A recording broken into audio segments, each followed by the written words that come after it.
You know what time it is, because you're listening to this at a different time than I'm recording it. You know what time it is better than I do, because I'm currently in a different time as I record this. It is Thursday, June 20th, 2024, a little after 2 p.m. And I'm excited to be here. I'm always grateful that you have a lot of podcasts to choose from. And so thank you for making Breaking Change your podcast destination. I'm in the middle of a guest sandwich right now. So last week I was on the Changelog podcast, a very popular open source software podcast, and I've gotten to know the hosts. And they take pity on me every 6 months and invite me on for some reason or other. We were there to talk about the Apple WWDC event, the keynote, as well as some Vision Pro stuff. And then next week, I'm going to be, I don't know when it'll air over the radio. Next week, I've been asked to guest on a program called Vision Pros. Not Vision Pros like pros, like the written word. Vision Professionals, but shorthand. And so I think Timothy, the host, I think he is interviewing people who use the Vision Pro as a pro. So he's had some interesting guests on before. My new friend Adam Lizagor has been on. I think he might be on again to talk about his new app. Well, I'll chat about that in a second. But first, the format of this program is very stringent. Every episode has a new major version. Usually starts with a little banter like this. I say, hello, my name is Justin Searles. And then I make a joke about how I'm so fortunate to be the host of the podcast this week. I hope you continue employing me for next week. And tryouts are every third Wednesday of September. So if you want to replace me, you know where to find me. I hope you don't. But if you do, you can come to tryouts. And then I tell you, hey, the reason I'm making this episode of content is because something in the world changed.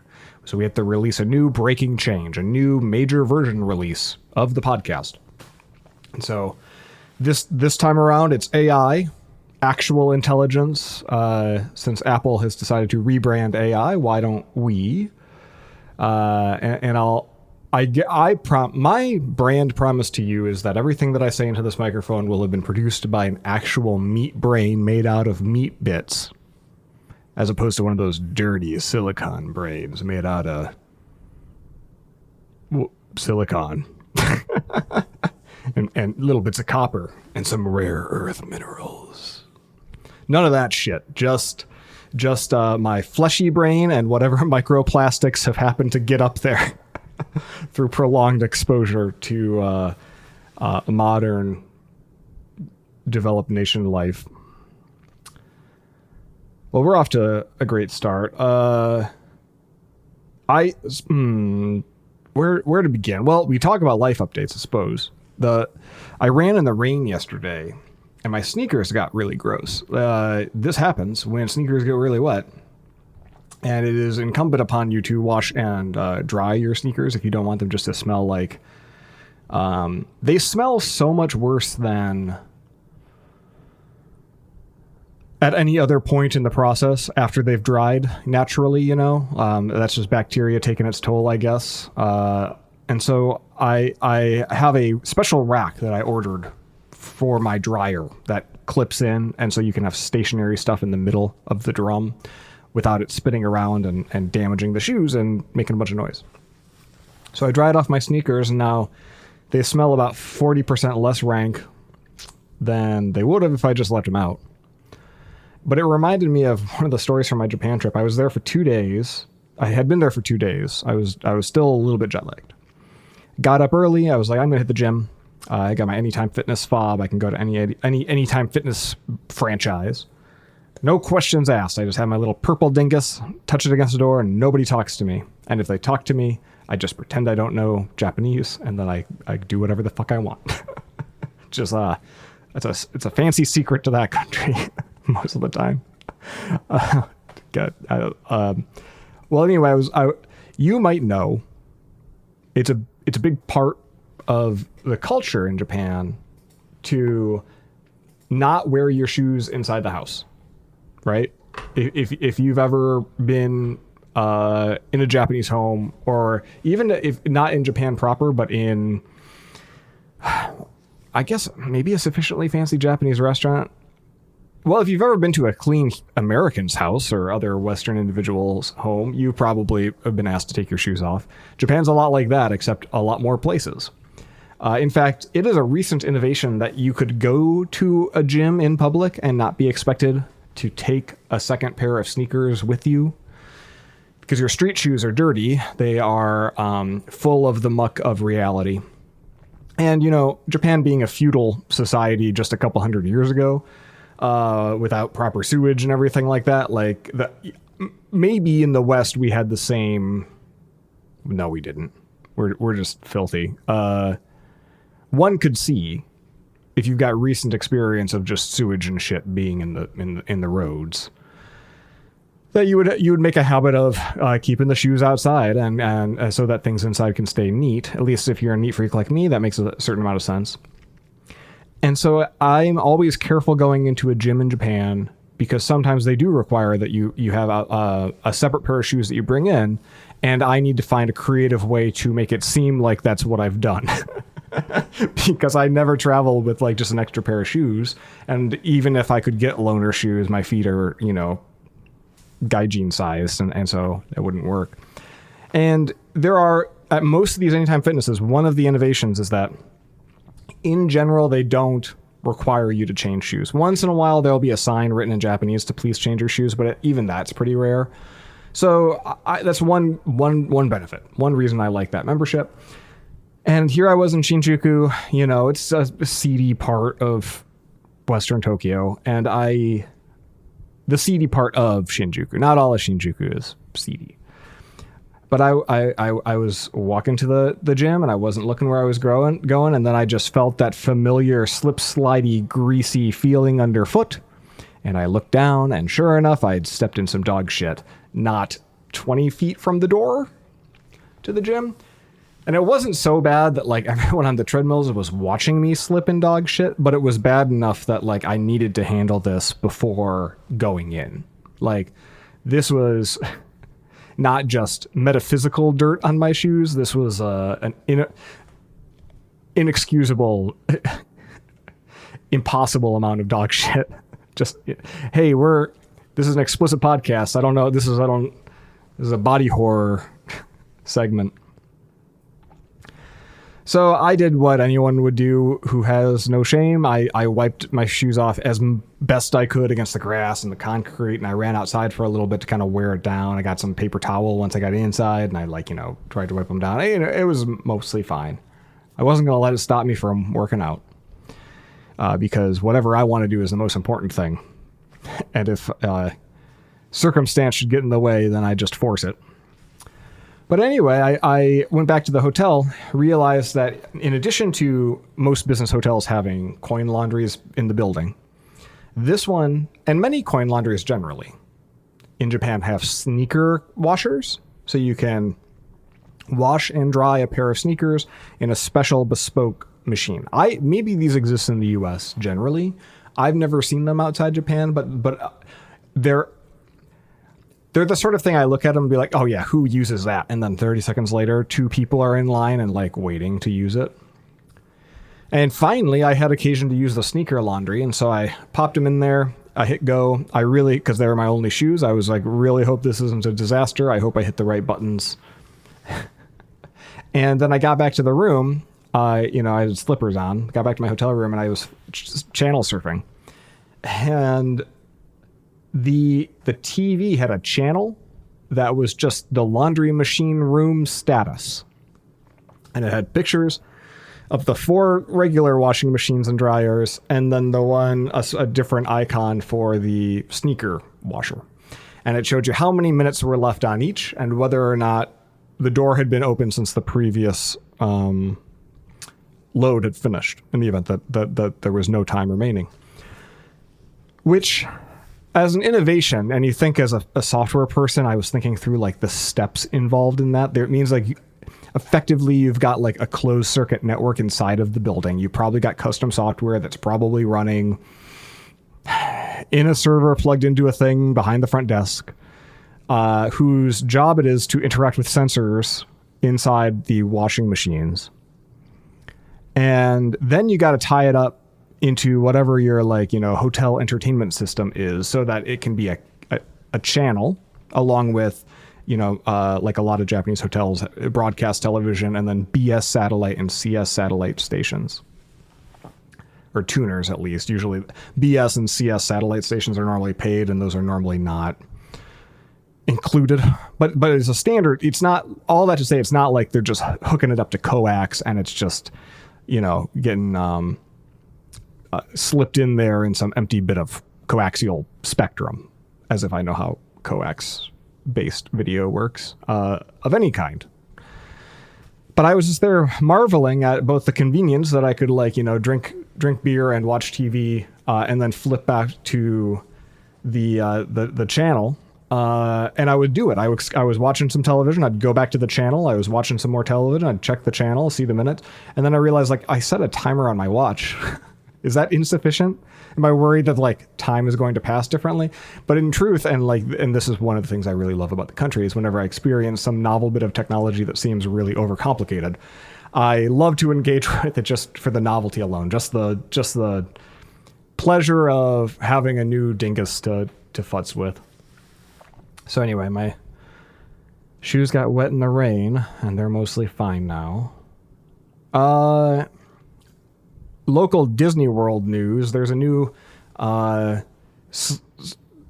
definitely less racist. I'm not the arbiter of how racist anything is, but if intention counts for anything, the new Tiana ride, Tiana's Bayou Adventure, sure seems to me, as like a middle of the road white guy, to be significantly less racist than Song of the South, which was the basis for Splash Mountain's characters and story.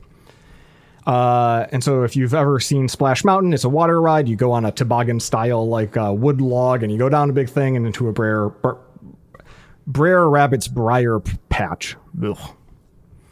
And then you splash. And the reason you're going into that briar patch is to hide from a fox and a bear who through 7 scenes are trying to abuse or find this rabbit. And it's sort of it was a very popular ride because Florida and California can be very fucking hot.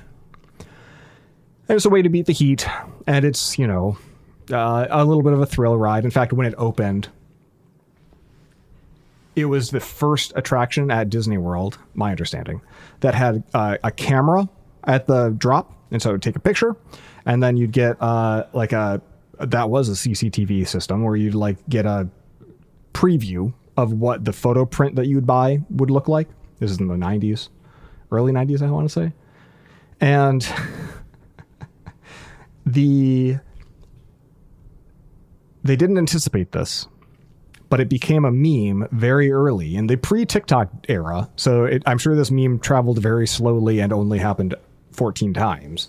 But the meme was Flash Mountain, and girls would pull up their tops as they were going down, right for the camera, which was particularly traumatic for, traumatic or exciting for the 8-year-old boy, I guess, who is also, walking out and trying to preview the family's picture as they're going down. It's oh, the girl behind us, was topless.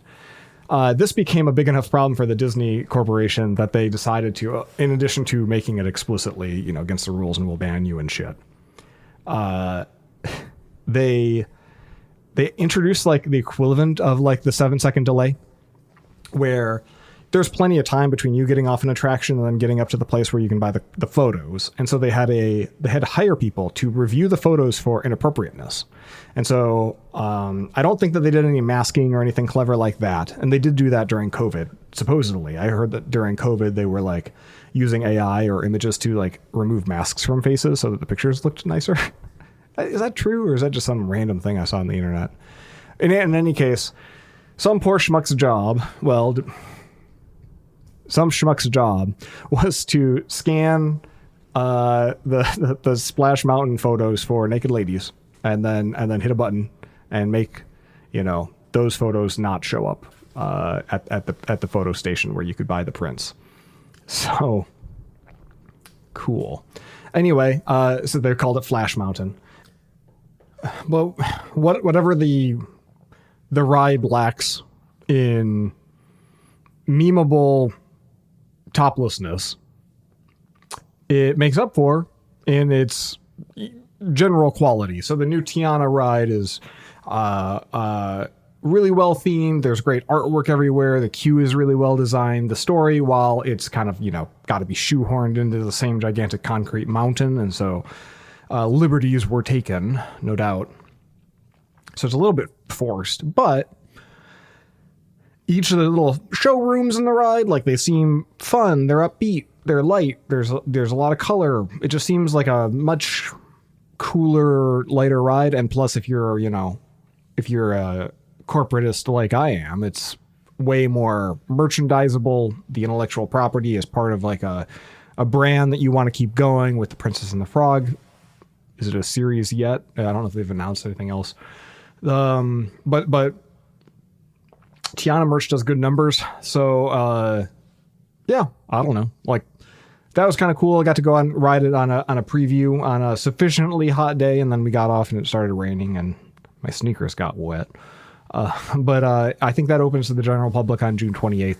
And yeah, it's cool to see new attractions. When you're a local and you go to the parks a bunch, there are only so many days a year when you get to see something new. And I know it's very silly to be complaining about oh, damn, I'm so sick of the 85 theme park rides within 10 minutes of my house that I can ride whenever the fuck I want.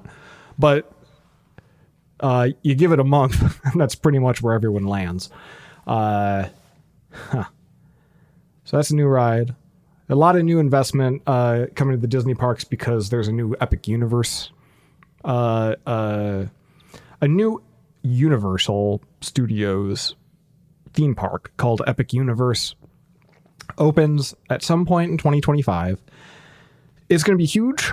They're putting a ton of money in it. Development and construction seems to be continuing at a brisk pace, brisker than Disney's construction historically has. And they are really doing a full court press to try to win over influencers and media to the whole thing. So Disney's feeling the heat, and the pipeline for building gigantic tens of millions of dollar attractions is so many years long that Disney's sort of stuck now having to figure out how to fill gaps with live events and whatnot. So over the next 10 years, I suspect there's going to be a lot of new theme park development in Central Florida. And I'm curious to see where that goes, because it's just, like I said, as I am with being able to watch laundry machine status on the television in my hotel room, I am a sucker for novelty, and so I'll take it. Other Disney World news, the fella who played Jock Lindsay, Fred Sorensen. Jock Lindsay, of course, famous character. I don't have to explain him to you. I might have to explain him to you. Jock Lindsay is the guy who was actually... Fred Sorensen was hired by Spielberg to fly to locations for filming in the 70s and 80s. And when they were filming Raiders of the Lost Ark, they needed a scene where there's a getaway scene in the big first act. And, Indiana Jones is running and he's getting chased. And then he needs to get away on a plane. And they're like, hey, Fred, can you play the pilot? And so they put a Yankees cap on him and a blue shirt that says Air Pirate on the back. And it looks like they wrote it in Sharpie. And then he flies Indiana Jones away.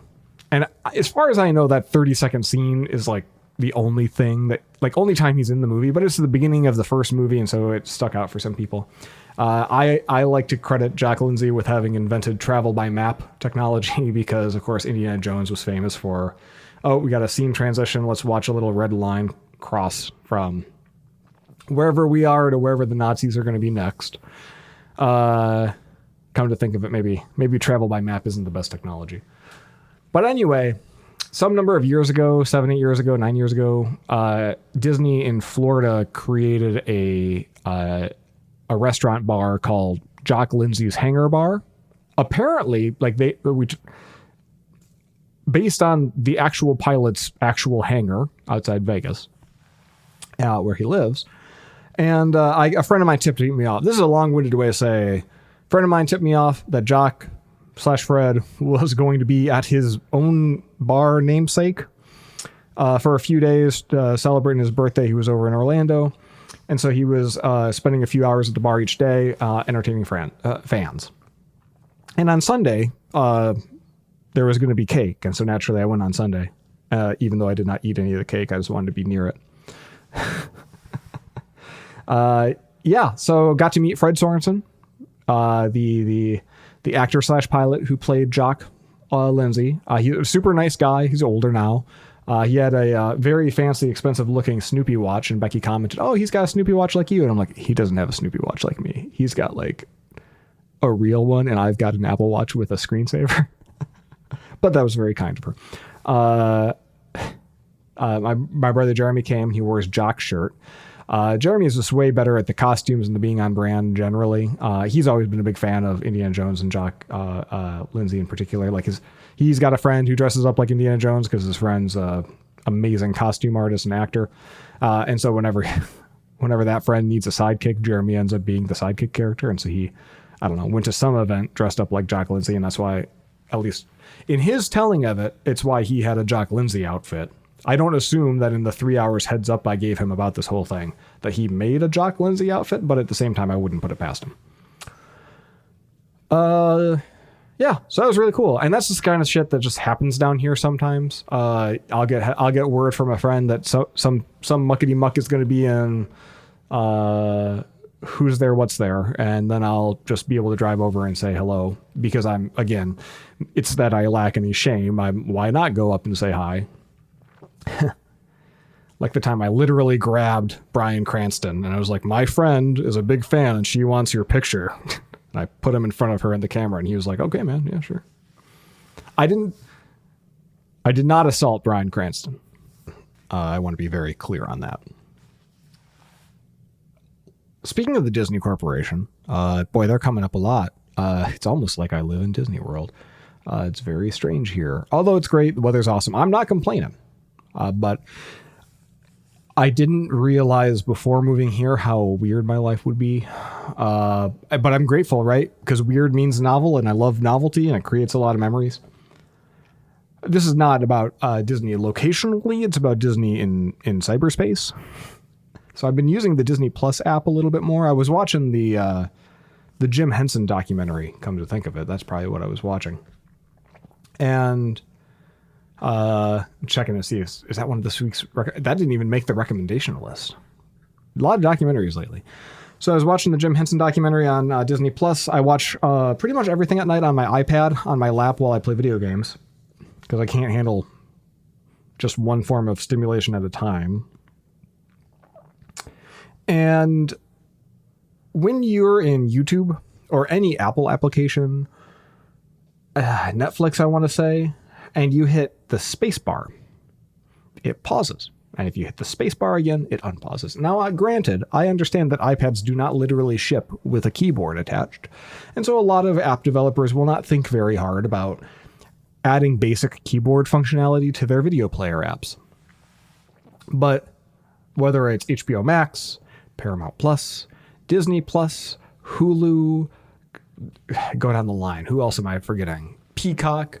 What's Peacock? Is that everybody? Oh, Amazon Prime Video. None of these have even basic keyboard support on the iPad. So you hit space and nothing happens.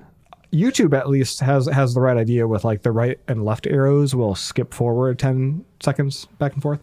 And like all the apps have those same 3 controls right in the middle of the screen. And the fact that I have to like lift my hand up and touch the screen with my greasy goddamn fingers is just maddening. So figure it out. I'm going to just keep mentioning that the Disney Plus app still doesn't have pause support if you hit the space bar on every version of this podcast until it stops being true. That'll be a spacebar canary. So when I stop saying it, that's when you know, okay, it's time to download this app. So yeah, that spacebar thing, that's about all that's happening in my life right now. So I guess it's time. Next up, follow up. That's the next segment. I solicited and then received advice from many of you about how to either mitigate snoring or commiseration that snoring sucks. So several folks wrote in to say things that worked for them. Some people talked about nasal rinses, various. A couple people were a little bit liberal in sharing medical history kind of things and their own diagnoses. And, you know, if you got to get something off your chest, feel free. But I think that's less immediately applicable to me, failing me getting, going to a doctor over it. And I'll only do that if Becky really, really wants me to, because ultimately, like, the snoring thing is probably causing terrible sleep for me and just low-level misery throughout my life because I'm not well rested.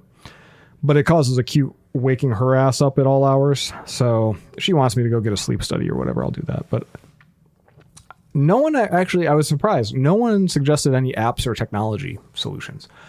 And I was like, well, I guess I'm on my own then. So I searched the App Store a whole bunch. I didn't really find any good App Store apps because the App Store search engine is garbage. Then I searched on Google and I didn't find any good apps because Google's search engine is garbage. So then I just literally used like the browse category browsing features and just scrolled for a long time until I found this one called Koala Nap. Koala, like the sleepy fuzzy bear thing that is in Australia, and they eat eucalyptus, and they're often sleepy boys. Koala Nap is an app where you have to use your phone, has to be your phone. You can set it on a dresser or a nightstand, plug it into power because it's going to have your microphone running all night long. You can lock the screen, but it's going to run the microphone all night long, as long as you've got it on. And it uses, a refreshingly sparing amount of like AI talk. It has some sort of algorithm that detects snoring sounds in the live audio feed. And then you pair it with your watch so that it's not making even more sound to wake you up. You pair it with a watch, and it'll make a silent haptic, prominent haptic or regular haptic, like buzz on your wrist to, just jostle you up. And I have found certain patterns as a result of using this for a couple of weeks of like, oh yeah, I snore more on nights when I do this, and I snore less on nights when I do this. And unfortunately, it's on the nights that I have the most fun that I snore the most. So that sucks. But I'm learning about my body, and it's great. And I'm having a real fun time. But the funny thing about it, first of all, I guess I should say, in terms of the purpose of the app, it is not clear to me whether getting buzzed awake every time that you are snoring will train me to stop snoring, or if it's simply shifting the annoyance of snoring off of Becky, she is blameless in all this, and back onto me, who is the aggressor, the instigator of the snores. I'm the one responsible. It's my snoring. It should wake me up, not you, is my take. But if it's making me better at not snoring, I can't really tell yet, because it seems like every night I either snore 2 times or 100. So that's an interesting sign.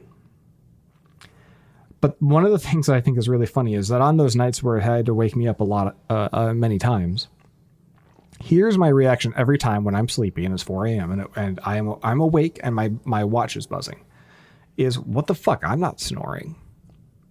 Because it's true.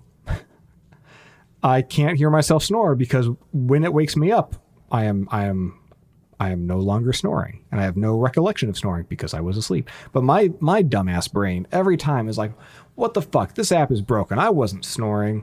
I'm not snoring now. It should not be buzzing me. But of course, like, you have to hit the crown or whatever to make it stop.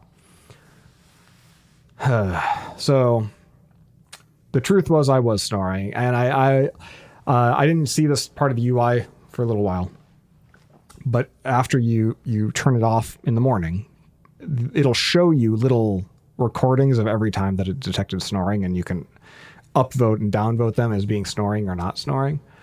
And this is me telling you about this now is already more than I want to think about it. But it's a pretty well made app. Little annual subscription thing. Whatever subscription apps. Pro tip: if you are on a trial for a subscription app, first of all, I always go to the subscriptions page and cancel the trial immediately so I don't forget later, because usually you'll still have the trial duration to try it out. It just won't auto-renew.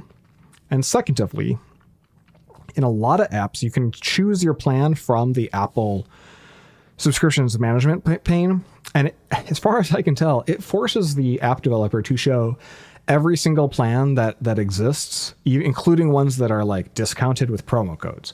So this app was like $34 a year-ish, or $24 a year. But like when I went into the Apple UI, there was a discounted $17 annual one. And I was like, fuck yeah. So I got $7 off. So then, because I felt like I was getting a deal, I just bought it because I'm a sucker. Let's see. I mentioned Adam Lizagor earlier. Adam, he is Mr. I heard him called Mr. Sandwich. I don't think he calls himself Mr. Sandwich, at least not in mixed company. But he is the co-founder, the face of Sandwich Video, the every VC-backed company in the last 15 years that wanted to make a video to introduce why their app was so fucking cool. Odds are good that Adam's the one who, and his team, who filmed it, and they just do great videos. He also released and we talked about this a few versions ago, a Vision Pro app called Television that was very, very neat. So he started his spin-off company called Sandwich Vision. They have this television app where you can put all kinds of models of television in your physical space. You can share play and watch the television with other people. You can put YouTubes on it. You can put your own private videos on it. Very cool. Well, their next Vision Pro app called Theater was released. And here it places you in a theater, and you can sit in, the front row, middle row, back row, whichever, left, right, center. And of course, the correct answer to all these is front and center.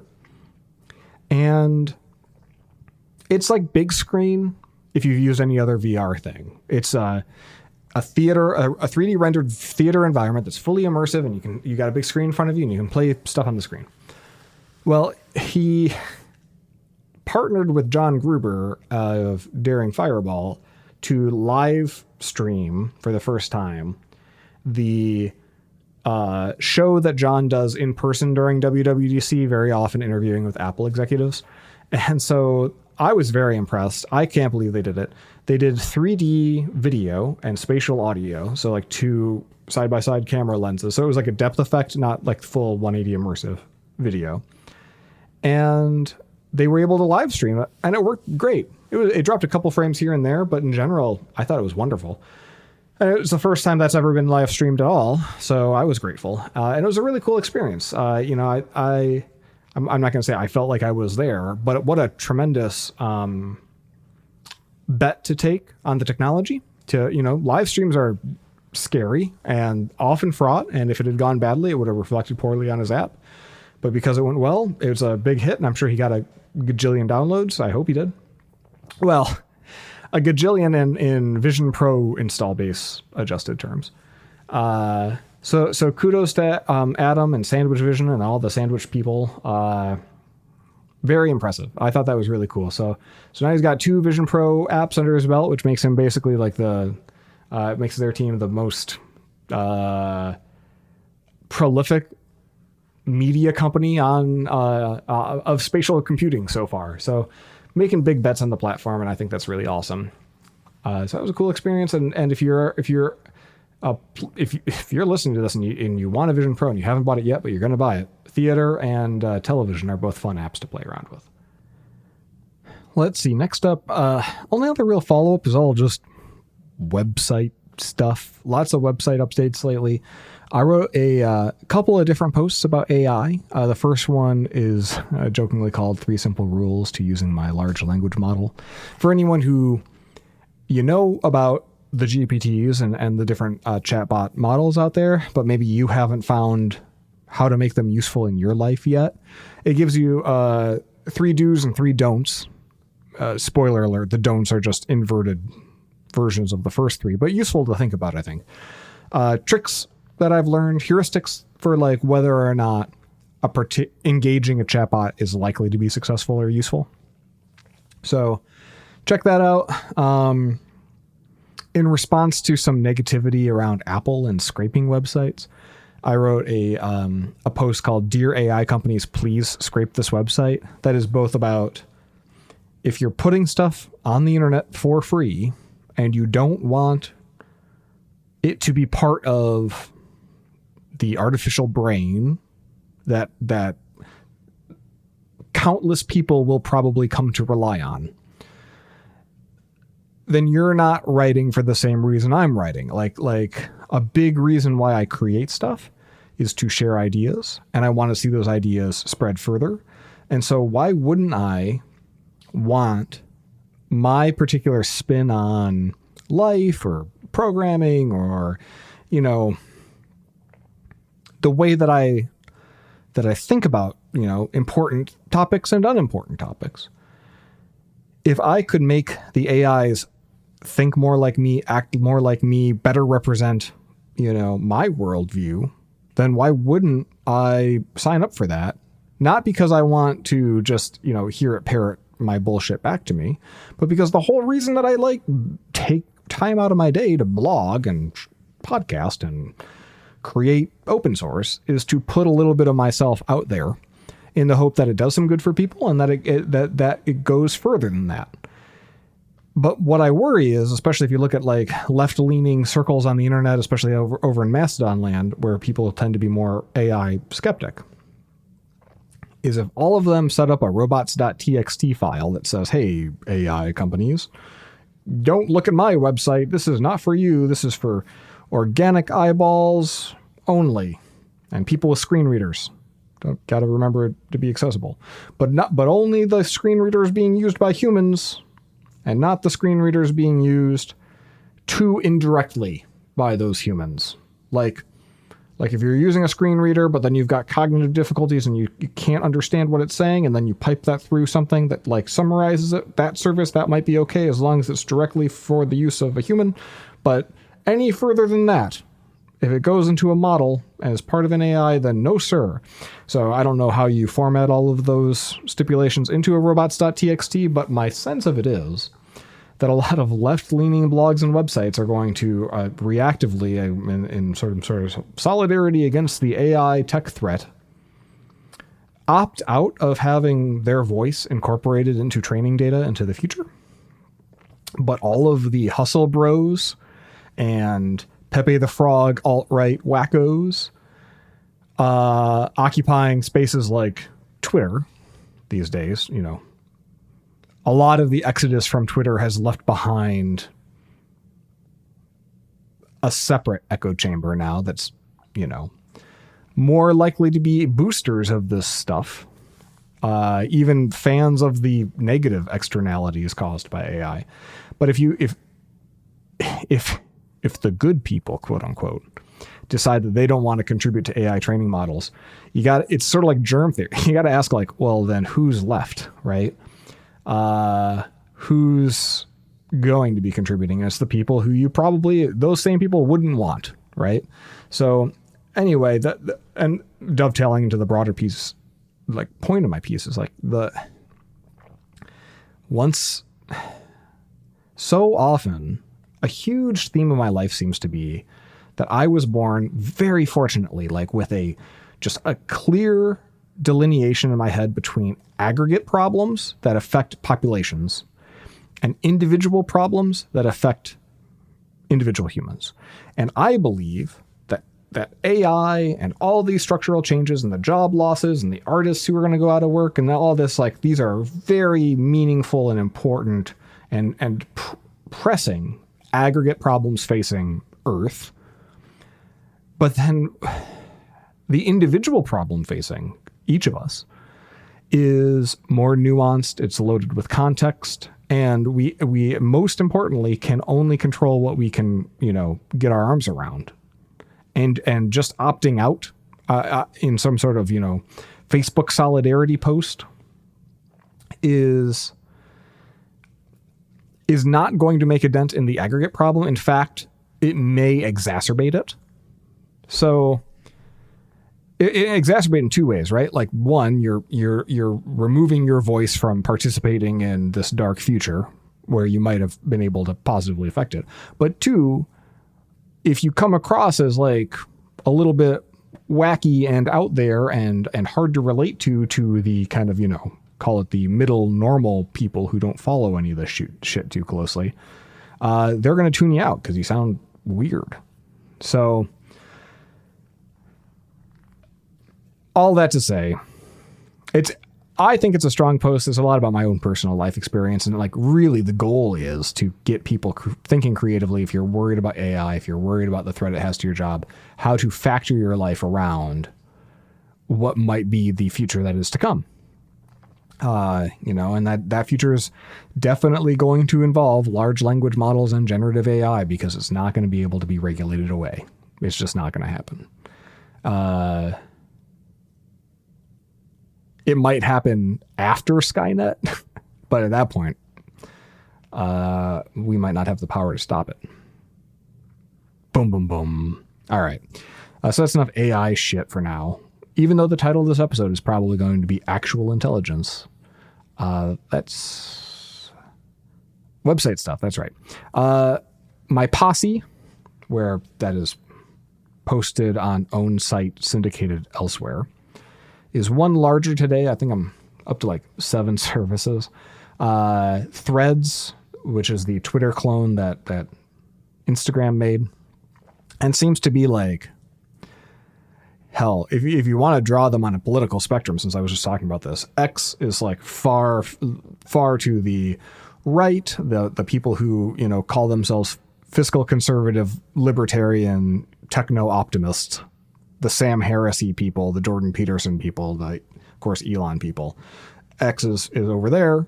Mastodon is typically over to the left. I say that because it feels like the vast majority of people I see on Mastodon are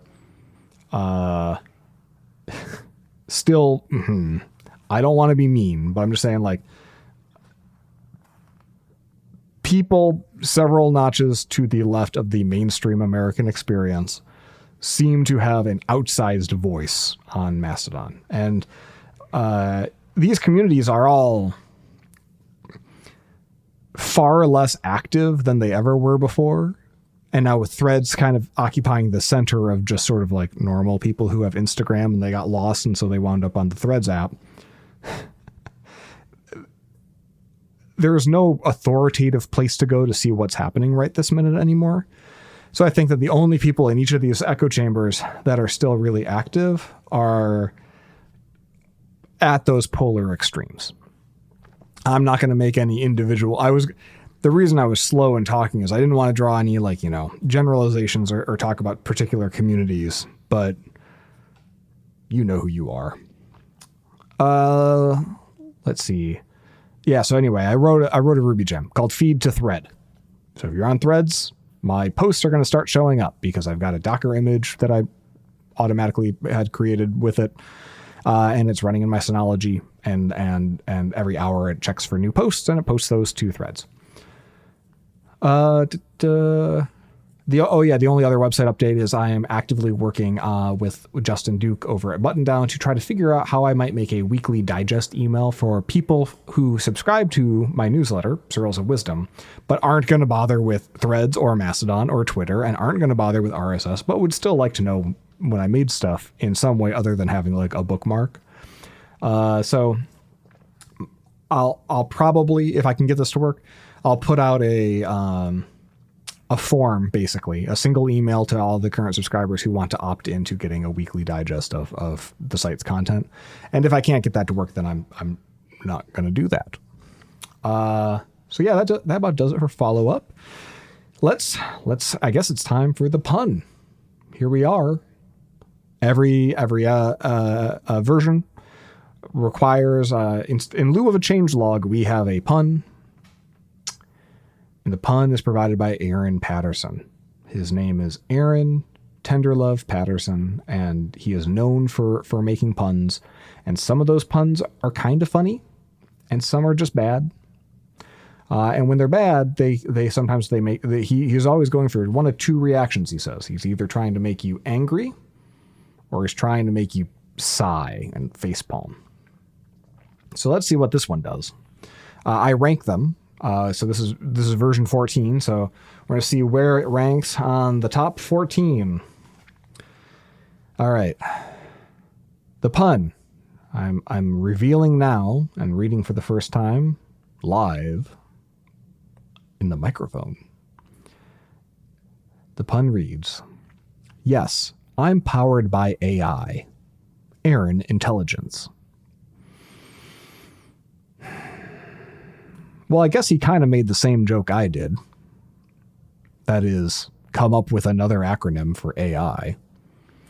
And as mentioned, his name is indeed Aaron. So it's a reference to the Apple thing that they called their stuff Apple Intelligence.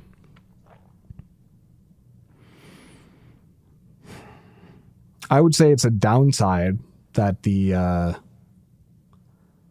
it only really makes sense in this very narrow moment when we're all still remembering the Apple Intelligence announcement. So I think that puts it into the lower half.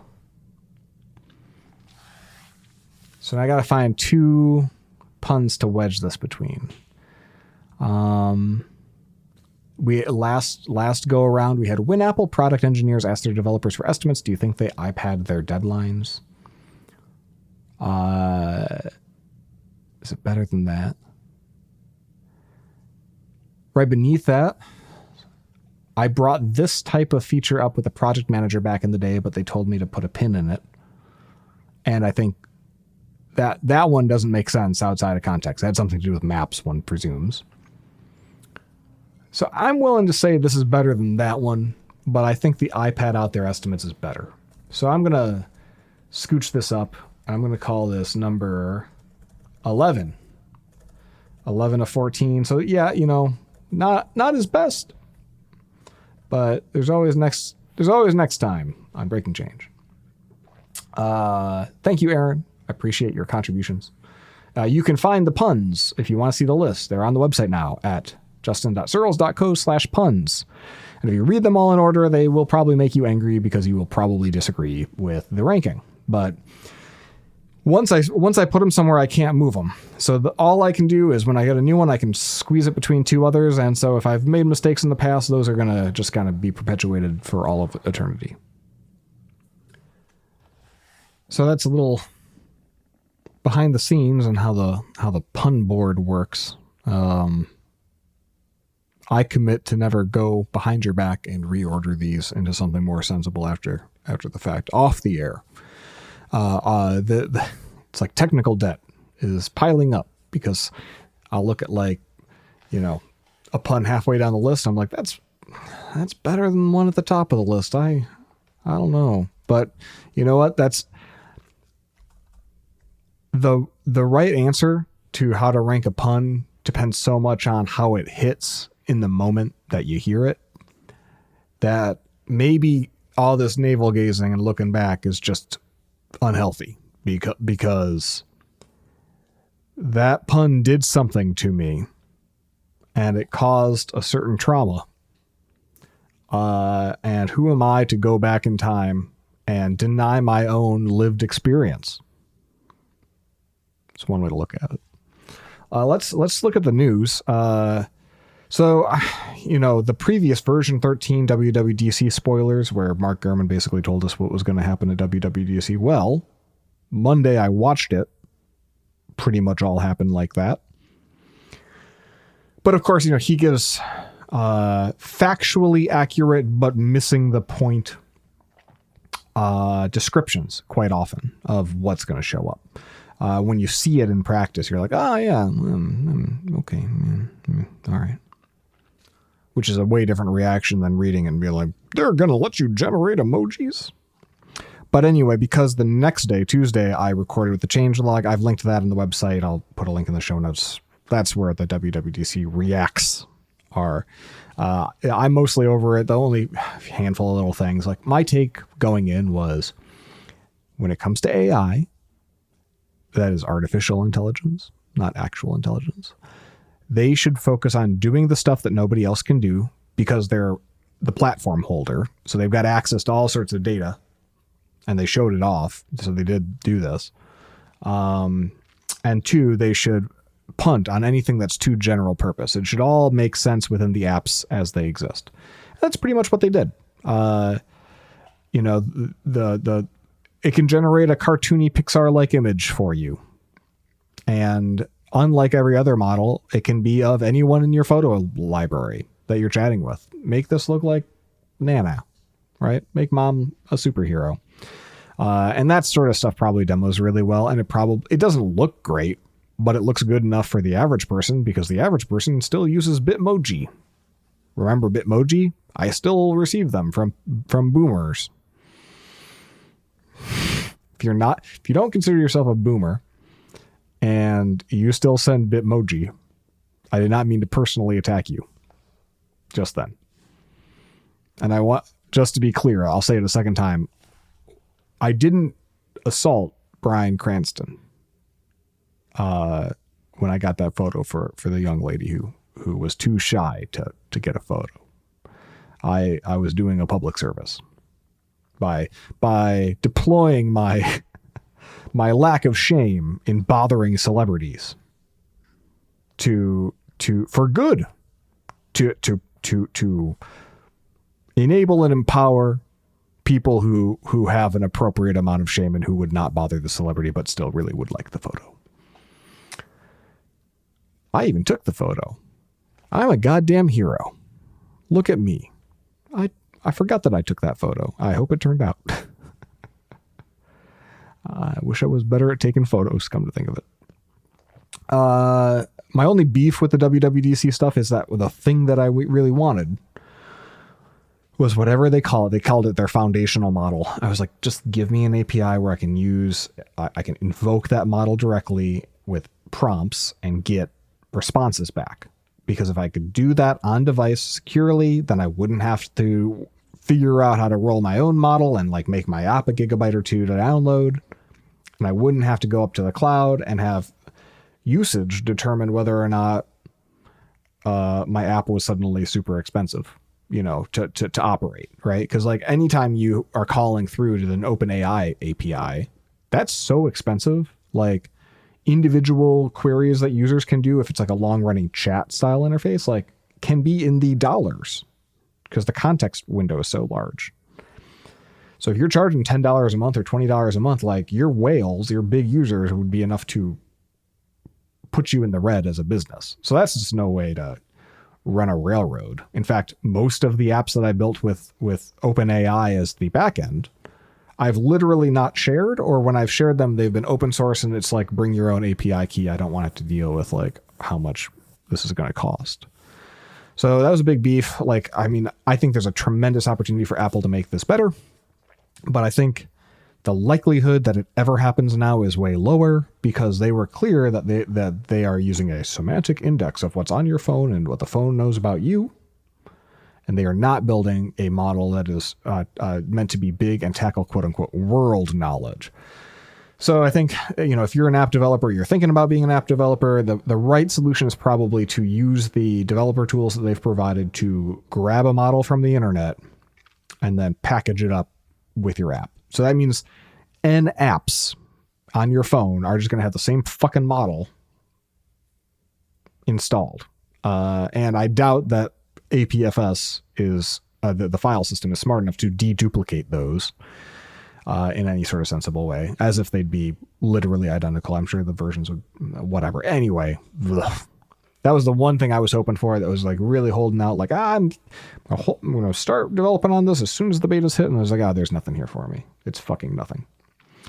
Other news, and this kind of felt Definitely got this vibe because ChatGPT was so deprioritized and it felt like a escape hatch to say they did it for investors and stuff as much as anyone.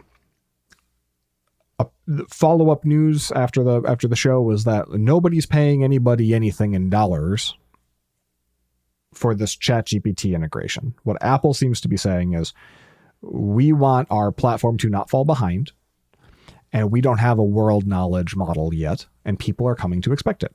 So you, whether that's OpenAI or Google or Microsoft or Anthropic, who just announced today Claude 3.5 Sonnet, which, what the fuck are these names? That's either a spaceship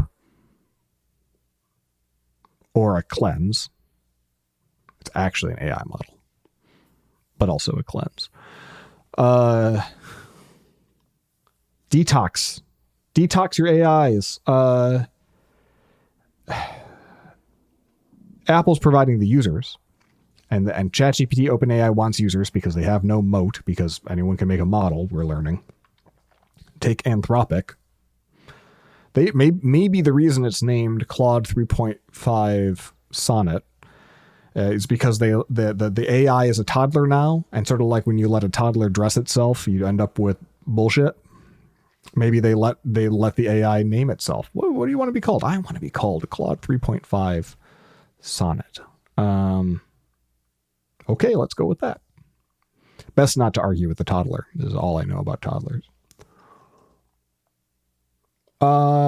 In exchange, so the trade, right, is like Apple is securing their position as preferred phone platform. No one's gonna, if ChatGPT is the best model out there, no one's gonna buy the Google phone because it's further ahead in AI than Apple's, because Gemini sucks and ChatGPT is less sucky. So if anything, Apple's the one benefiting in terms of getting a moat because they have users that pay them money, and ChatGPT is throwing good money after bad because every single time anyone uses ChatGPT, they lose money. Unless you sign up for the ChatGPT Plus for $20 a month. And I've got a feeling like most of those users are people like me who use that thing hundreds of times a day, and they're barely break even. Just on the pro users is my guess. But Microsoft, they might want in, make it part of, maybe some very limited free tier, and then make it part of Office 365 or their Copilot offerings. That could make sense. But Google Gemini, they don't have a story for this because it's AI is part of their trying to patch the sinking ship of their shitty search engine. So it would be surprising to me if Google partnered with Apple, because like, if anything, if it gets good, they want it there to prop up Android and to promote Android. But more so, those limitations that Apple put in place where ChatGPT can't know anything about you and can't learn from you, that's antithetical to why Google's in this business. They want to be the platform holder that can run all, and it makes perfect sense. But as long as these models cost money to run, if they're not going to get the data and they're not going to get the ad sales, and there's no upside to Google for just blowing a bunch of tokens and a bunch of compute, which is a natural resource that grows on trees in the Tropic of Cancer. They don't want to waste all their precious compute on iPhone users when they can't. There's no upside. It's just going to be expensive. So I would really be surprised if Google Gemini hit, unless there was some sort of upsell opportunity. But even then, this is not like the search engine partnership where they're, the cost of a marginal Google query is so little actual dollars of computation, fractions of a penny, I'm sure, that the ad revenue that they make in the display page is way higher. It's a high enough for them to feel like $20 billion a year to Apple is a bargain for it to be the default search engine. Other takeaways. So there's I mentioned there's image generation, and Apple, I think some commentators have said that like what Apple's trying to do is limit the AI image generation features of Apple Intelligence to effectively clip art. And it's funny because there are three styles available, and in Aaron Sorkin terms, there are three words that mean the same thing. That you have sketch, illustration, and animation.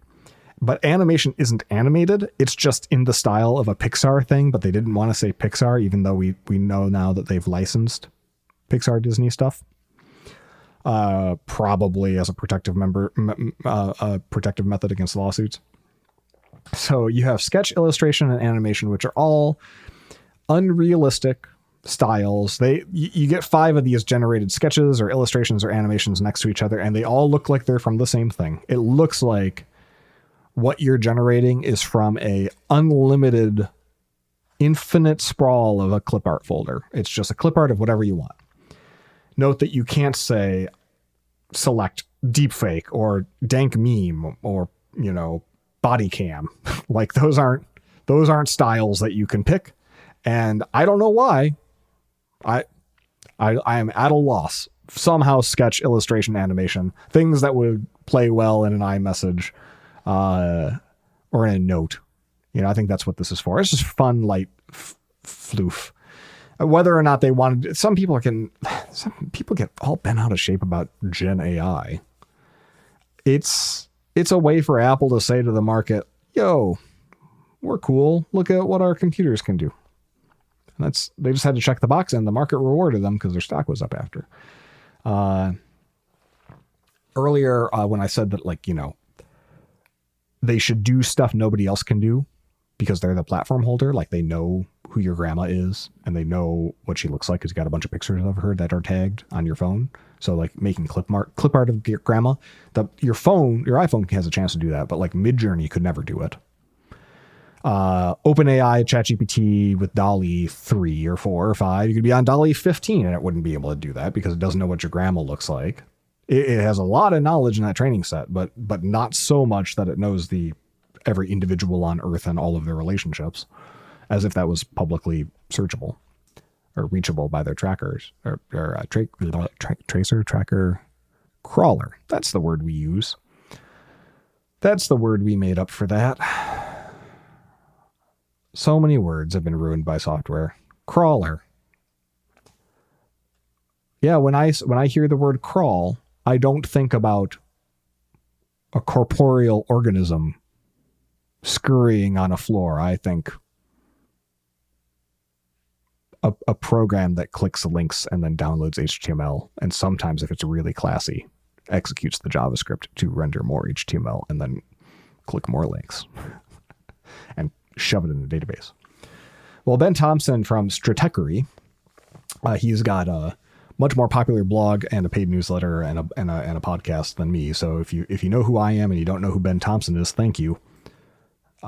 He says, honestly, it almost seems unfair. Or, to put it another way, it speaks to what a massive advantage there is for a trusted platform.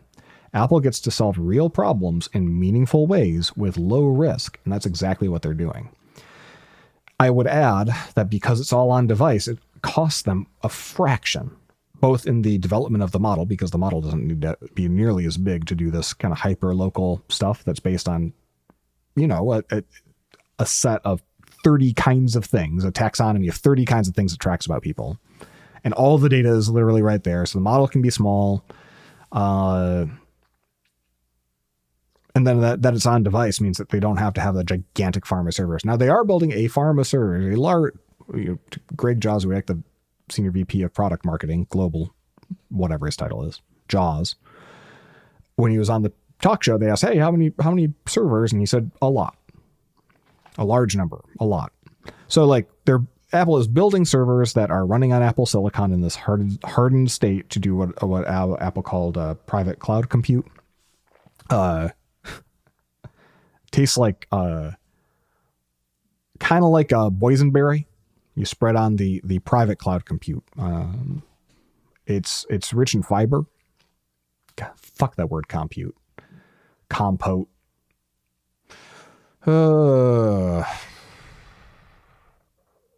Right. So yeah, they got a lot of servers. And the idea is for any AI related Apple Intelligence request that's bigger than a bread box, I'm imagining stuff like reword this 800 word email.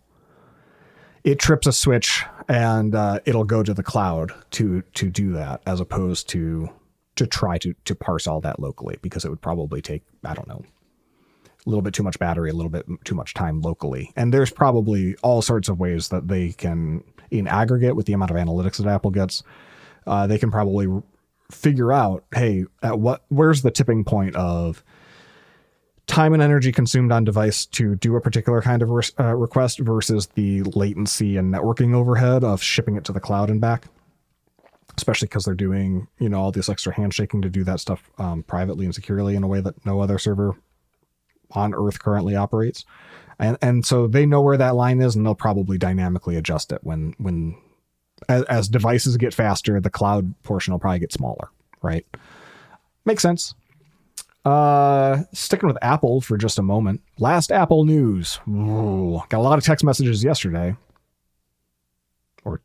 Or 2 days ago. June 18th, Mac Rumors reports, because the information has a paywall, that the information reports, which I do not pay for their paywall. Hey, if you got a blog and you got enough people who'll pay you money to read your blog, God bless. But all that happens to me as a guy who doesn't pay for other people's blogs, because I'm a free blog boy, because I believe in freedom of speech, meaning that a lot of people think that freedom of speech is about like the government not being able to unduly regulate the things that you say. It's actually about whether or not I can read your articles for free. That's what freedom of speech means. So anyway, the information has a paywalled article, because I think all their articles are paywalled. Title is Apple suspends work on next Vision Pro. Oh no. I added the oh no for color. Focused on releasing cheaper model in late 2025.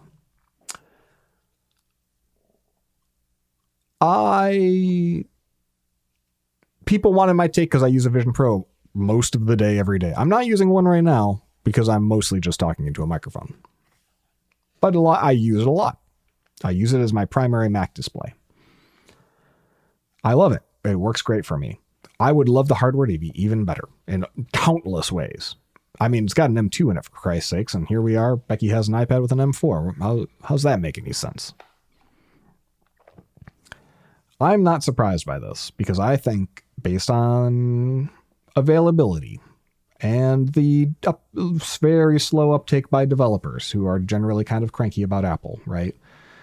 I think at launch, we all thought the Vision Pro is basically an iPad on your face. But a few months in, it's like the Vision Pro is basically an Apple TV on your face. And there's a big difference in the app ecosystem between an iPad and an Apple TV. But fundamentally, I think that the Vision Pro is going to attract media, ways to engage in video,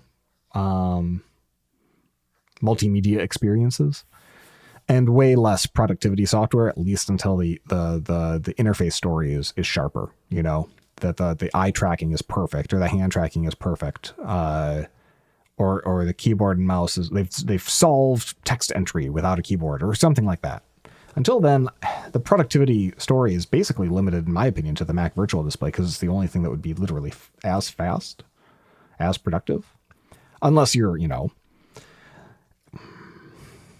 what are the campy demos that they showed? Like a picture of somebody looking at a Boeing style, aircraft engine, and imagine a world where they have AR and they can see where the broken part is. Sure, that would be faster, I guess. Or the person could just be experienced and use their eyeballs, is my guess.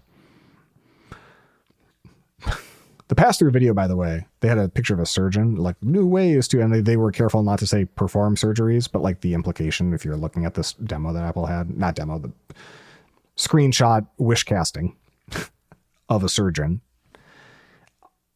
the implication is like, oh yeah, Vision Pro will make the surgery better somehow. And it's like the pass-through video, surgeons need to have really good eyesight. That pass-through video is not sharp enough for open heart surgery just yet. That's what you would need a Vision Pro 2. Vision Pro 2. That's why you would want nicer hardware. Make those cameras better. Fix motion blur. It's too, like, moving your head around, walking around, not so good from a nausea perspective. It's primarily a stationary device. I'll get up and I'll bubble some water I've never said that phrase before. I will go up to the soda stream and I will put a bottle and I will carbonate it and I will walk back. And that's about all the walking I want to do while I'm wearing the Vision Pro. But uptake is so slow in hardware sales and app development. I think Apple is getting what it needs in terms of usage, mind share, and to be experimenting the open and to kind of start the process of iterating. I think that they organizationally get a lot out of WWDC. Look, as somebody who speaks and blogs, nothing sharpens my understanding of what I'm doing like being forced to give a presentation about it or to blog about it, because I start fact checking and then I start thinking about what's possible and like what would I do to make better. So the fact that they've got to, for all of these platforms, give a bunch of talks at a conference to the world, public facing documentation, hearing from developers who are trying and flailing to get stuff done, all of that will sharpen the iron and make what they're building better. And they can get that now with the current hardware. Do they get much else by making that hardware marginally better and still at a $3,000 to $4,000 price point? It's just too niche. I suspect that since launch, their idea of when this thing's going to be a hit and be ready for the mainstream, it moved back from 2031 to 2034. Or it moved back from 2029 to 2032. In that, it's a few years further out. So I think everything's going to go even slower, and we were expecting it to go slow. So if you have a Vision Pro, I hope you bought AppleCare Plus. And I'm glad. And I hope you got it monthly, or you switch to monthly when it expires. So $25 a month to have a Vision Pro for the next several years. I'm not mad about it. I'm not upset. If a cheaper one comes out and it's lighter weight, and it probably won't be for anyone who has the Vision Pro, is my guess. But it'd be nice. I mean, 3,500 is way out of bounds for most people.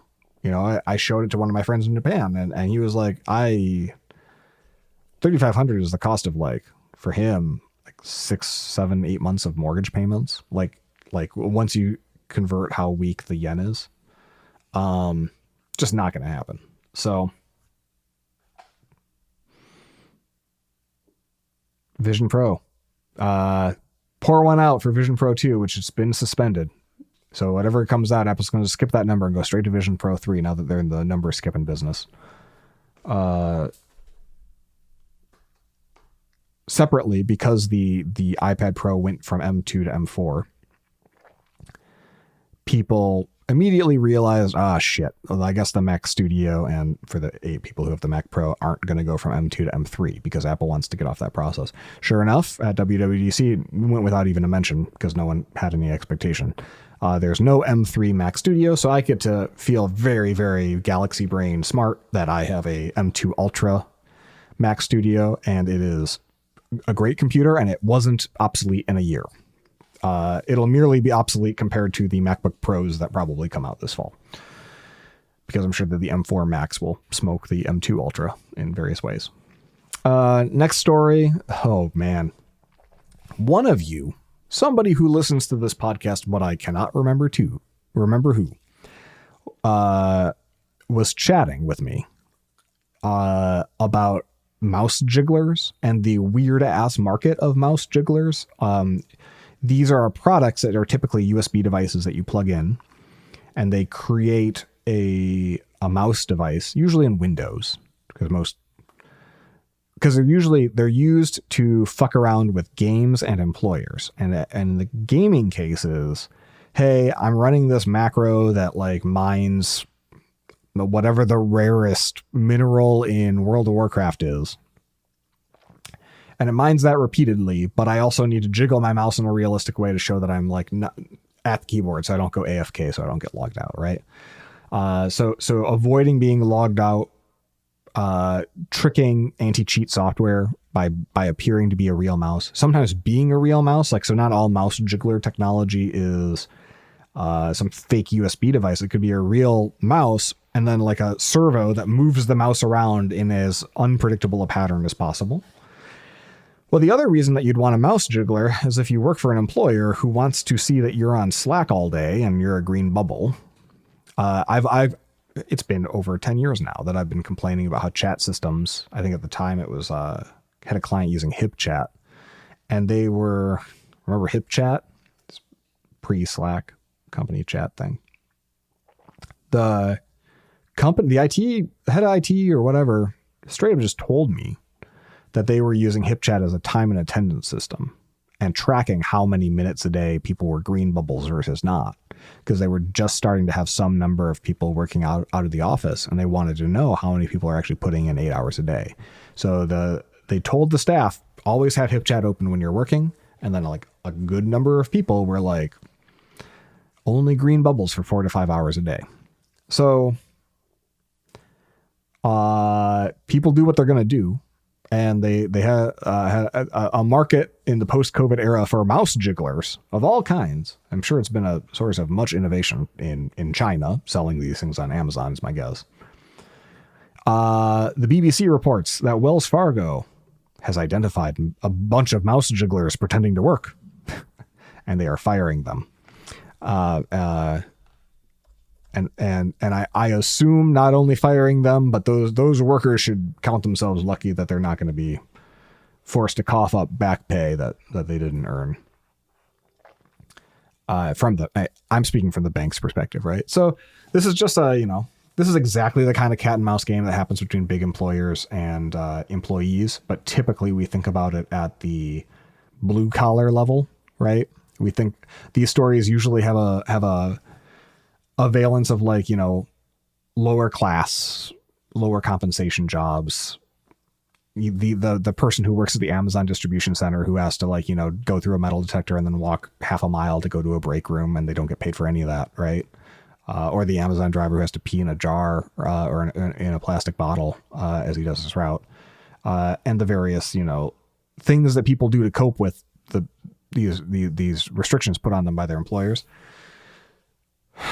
The remote era has created, I think, the post-COVID, I should say, remote era has created a bigger rift between the average office worker and the average employer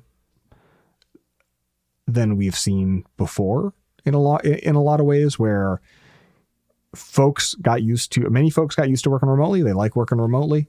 Not everyone, it's not for everybody, but a lot of employers really want to see asses in chairs because they want to know that you're working. And a lot of people working remotely don't necessarily want to phone home every 5 seconds to report that they are working. And in some white collar jobs, like where your job is to click a button all day, every day, and what the employer is paying you for is 8 hours of click this button. Or like in Lost, you gotta, whatever it is, punch the numbers in. Lost is coming to Netflix, by the way. So I'll remember what the fuck the numbers thing in Lost was about. But that's not most white collar jobs. Most white collar jobs is like you get paid for decision making and thinking and creating things, or sitting on meetings and doing nothing, or lots of things we do. But very often it's decoupled from the literal number of minutes that you're spent working, and in terms of the value that you add, at least. So for employers to reduce it to how much time is actually being worked by people and then directly measure that creates its own set of unintended consequences, I'm sure. Now, that's to say, like, if you have a job, it's a full-time job, and you're only working like 1 hour a day and you're mouse jiggling the other 7 hours, it would be hard to make the case that you are providing a full-time equivalent amount of value to your employer. But you could, God damn it, it's your right to try. So if you just got pulled in by HR because you're mouse jiggling, I wish you the very best to stand up for yourself and stick to your guns and say, hey, even though I'm only working this many hours a day, I'm worth it, damn it. Ugh. Mouse jigglers. If you can't tell, I added that to the news segment because I love saying jigglers. So there we are.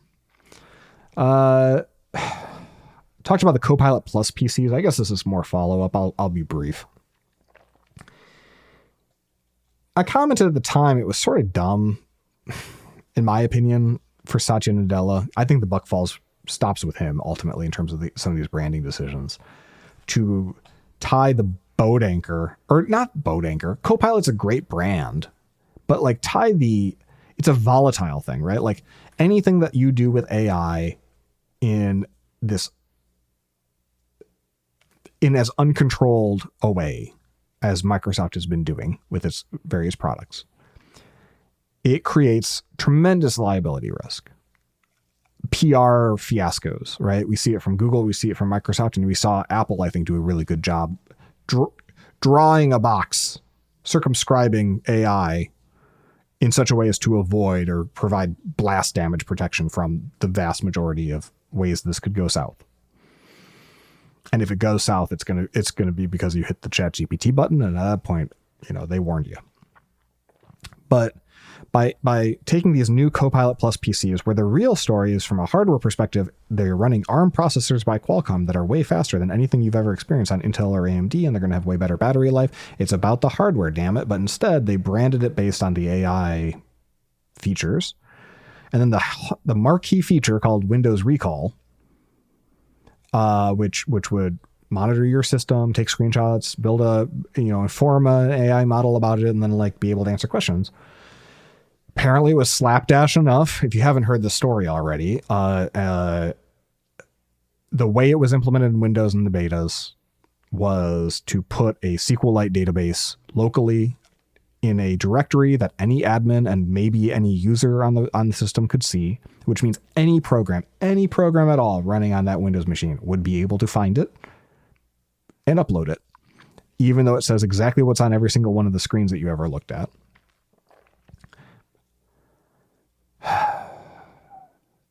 In plain text, not encrypted. If you got full disk encryption, right? Yes, the threat of somebody grabbing your laptop and then getting that database might be really low. But a second level of encryption of some kind, where maybe when you're asking these questions, since it's going up to the cloud anyway, because the models don't live on the device, is my understanding. Maybe that's the moment where some sort of tokens get passed so that you can have a secure connection to decrypt that database just for that purpose, right? Like there's probably ways they could have done it, and they did the naive, risky way. Well, Satya, just a couple months prior, in a memo about security that leaked, the irony of memos leaking when it's about leaks or security, always, it's fun. It leaked, and I think at that point they might have published it. Don't hold me to that. It might not have been a leak. It might have been an internal blog post because they knew it would leak. But regardless, here's what Satya said just a few short months ago. If you're faced with the trade-off between security and another priority, your answer is clear. Do security. Don't love the phrase "do security" being introduced into the English language. Like security is a noun.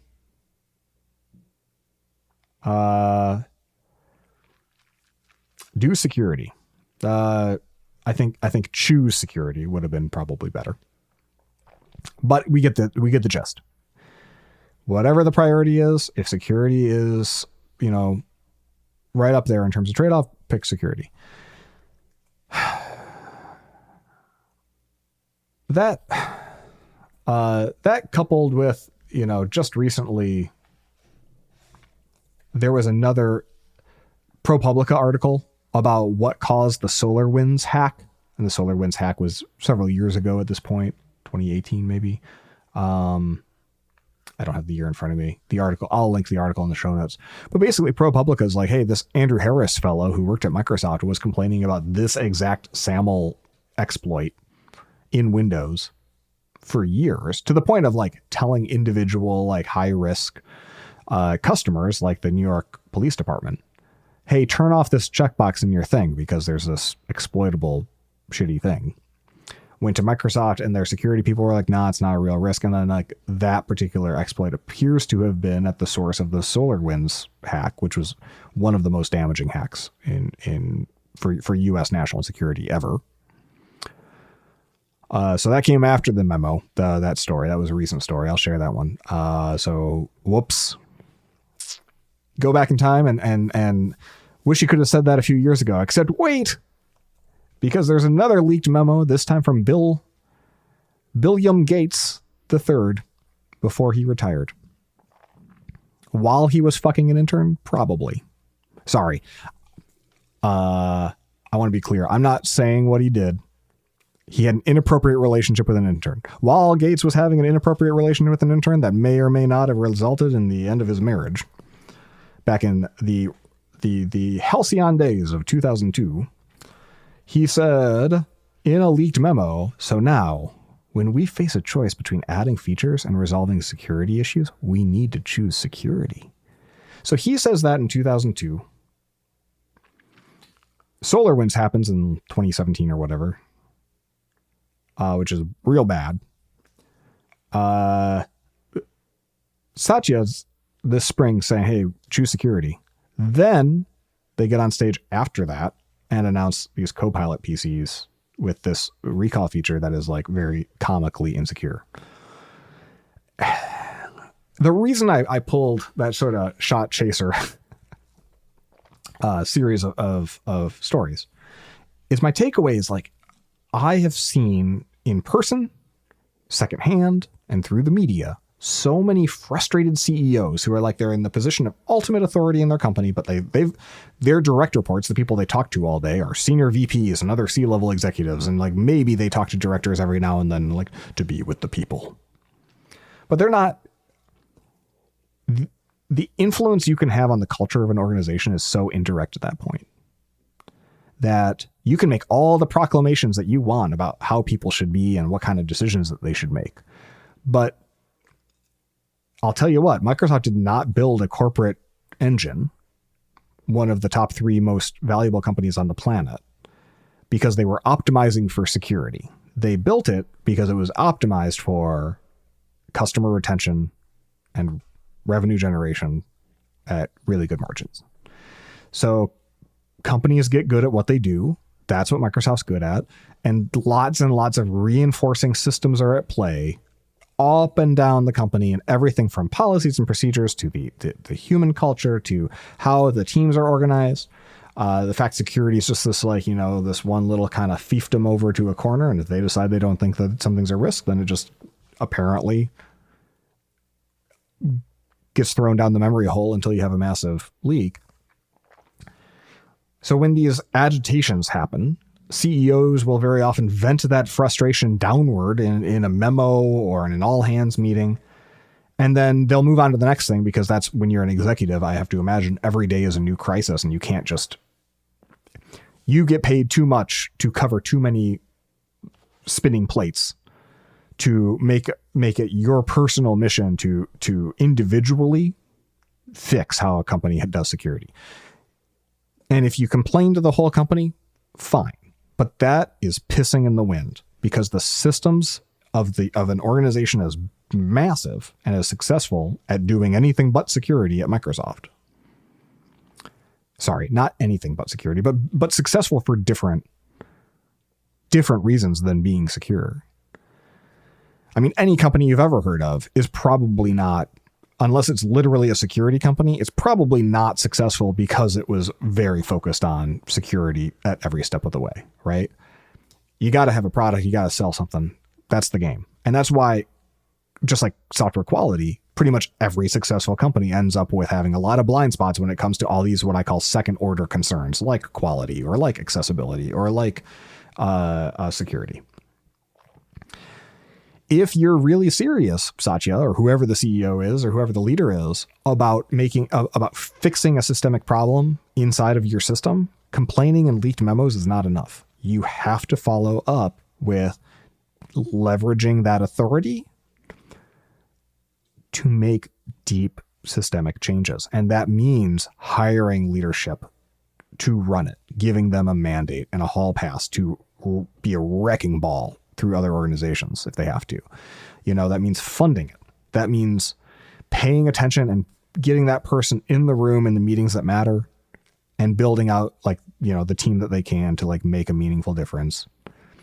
And it means not just one leaked memo, it means repeatedly bringing this up at every single regular point of communication with staff so that like everybody knows that this is a value shift and that this matters, and to bring back the why. Why does it matter and what's in it for me to give a fuck, right? Because up to this point, you didn't value this. Maybe I'm here in part because I'm a person who doesn't give a fuck about this.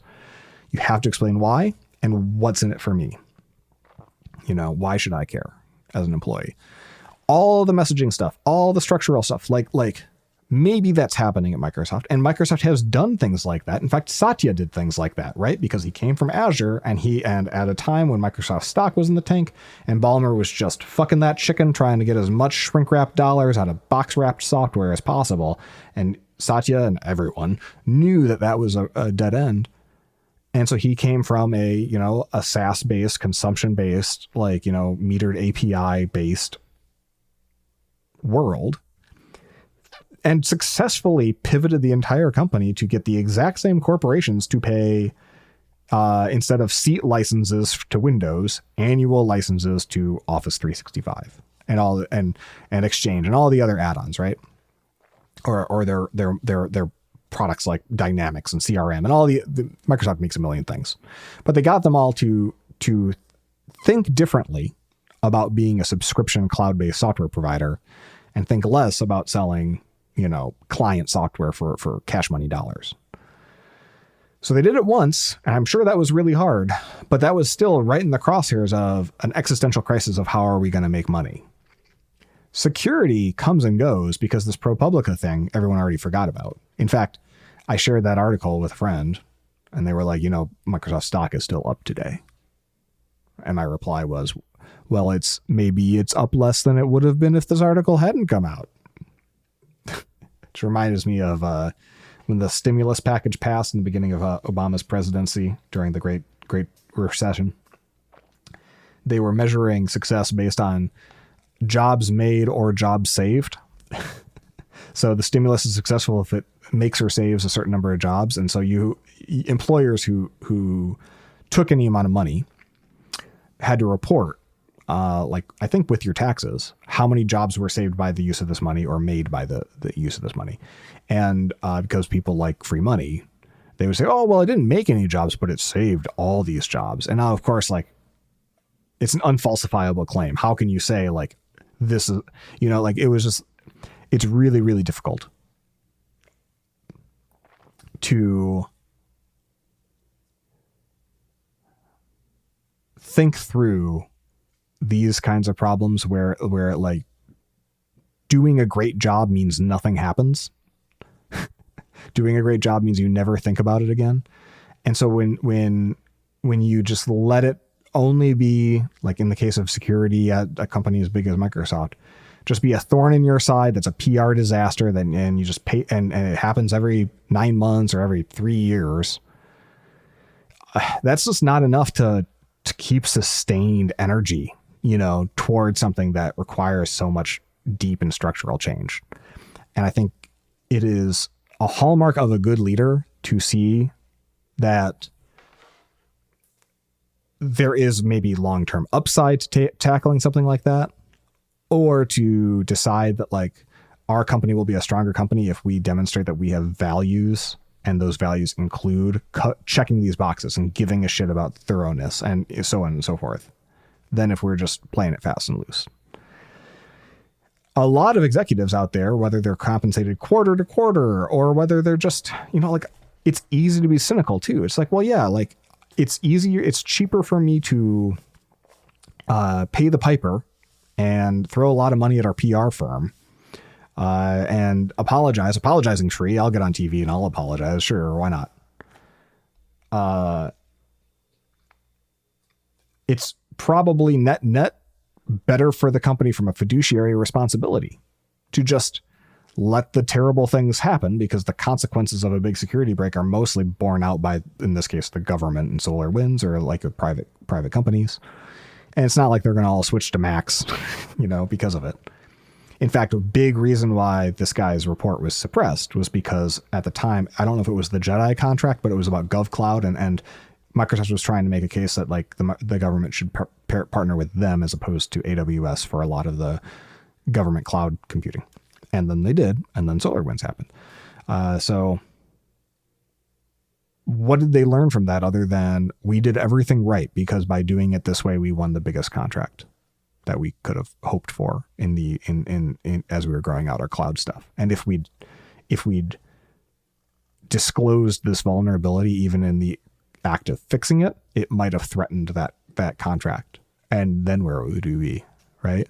That's the kind of just fucked decision-making that executives have to face. And that's why I am, while I am CEO of Legitimate LLC, I do my very best to make sure that we don't do anything real that matters for exactly this reason. Let's something lighter. Let's switch to video games. So lots of video game news. The Summer Games Fest happened. It sucked. The PlayStation had a State of Play series of videos that mostly sucked. AAA gaming continues to be in just an absolute lurch. But fortunately for us, Xbox, back to Microsoft, I suppose, Xbox had so many studios with individual problems that were like a lot of companies kind of like unclogged all their COVID games last year in 2023, which is why 2023 is going to go down as one of the top 3 or 4 years for video games in terms of quality releases in history. Well, Xbox was like, had their head up their ass in so many individual heads were up so many individual asses where these projects were just fucked that they missed and kept having to push back deadlines. So because of that, the silver lining is this year in 2024, they've got a lot of really great stuff to show. Never mind the fact that like a lot of these games were stuck in development hell for 6, 7, 8, 9 years. But a lot of them are, hey, kudos. Like they kept investing in the bets that they thought would pay off eventually. And a lot of that stuff looks really good. Now, like they had their showcase and they showed a lot of games and a lot of stuff I thought looked good. A lot of stuff didn't have dates on it, but it was just demonstrating like, yeah, we closed some studios, but like, look, we're basically the biggest publisher on earth now because we've got all of Activision and all of Blizzard. So we've got the Call of Duty and we got the whole, it was really weird being in a Microsoft press conference or watching a stream of one and they're playing like Diablo 4 and World of Warcraft. It's just a consolidation, man. A couple of highlights like Perfect Dark, the new Perfect Dark game from I don't think Rare isn't making it, but it was originally a Rare license. It was basically the Perfect Dark was a game that came out on Nintendo 64 when Rare wanted to make another first-person shooter, but they didn't have the James Bond license like they did with GoldenEye. So it's basically just GoldenEye, but like with like sci-fi adjacent storylines. Perfect Dark looks real good. It looks like a standout, unusually entertaining. It's a lot of first-person shooters have gotten to be really stale, and this one has like a good mix of mobility and also little hints that it would be more like an immersive sim where you have like a lot of immersive simulation is shorthand for games like System Shock and BioShock, Prey by Arcane, which was recently closed by Microsoft. These are games where like you can kind of inhabit a character. Deus Ex is another immersive sim. There aren't that many of them. Very few people make them anymore. But what's nice about them is that like they're designed to give you multiple routes through a level or solve problems in different ways, sometimes non-violently. And a lot of people who watch this Perfect Dark trailer, like me, were getting vibes of like this might be more intelligent and more multi-factor than another run and gun thing. But that said, the mobility also looked really cool. So that was neat. They closed with a Gears of War trailer, and Gears of War was a breakout hit that by Epic. Epic sold it when they realized it was never going to be that big of a blockbuster hit. So I think after the third one, Microsoft bought it and they spun up the Collective, a studio just for working on Gears of War effectively. And Gears of War 4 and 5, apparently good games, but like the story got weird, and then they got, you're in the future. So many people fell off the wagon at some point, especially around the Xbox One generation, that like I heard that they were going to announce a new Gears of War, and I was like, that sounds wonderful. I'm sure it looks really great, but I could not give any less of a fuck about this lore and this background and the stories in it. So sorry. But then they showed a trailer, and the trailer was a prequel to, hey, when did those aliens come out of the ground in the first place? Like, what was that all about? Because the first game takes place like 14 years after the initial, like, yo, the aliens fucked up our shit, or whatever they are, the people who live in the earth. We're all monster-like. And everything's already... Gears of War 1 starts mid-dystopia. And here we get to see the fall of Earth in real time with two of the protagonists from the first game. At least those two. And that's something that anyone who played the first Gears of War 20 years ago, almost 20 years ago, can relate to and think, oh yeah, I can get back on the wagon. I don't have to worry about not having played 3 or 4 or 5 or Judgment or whatever.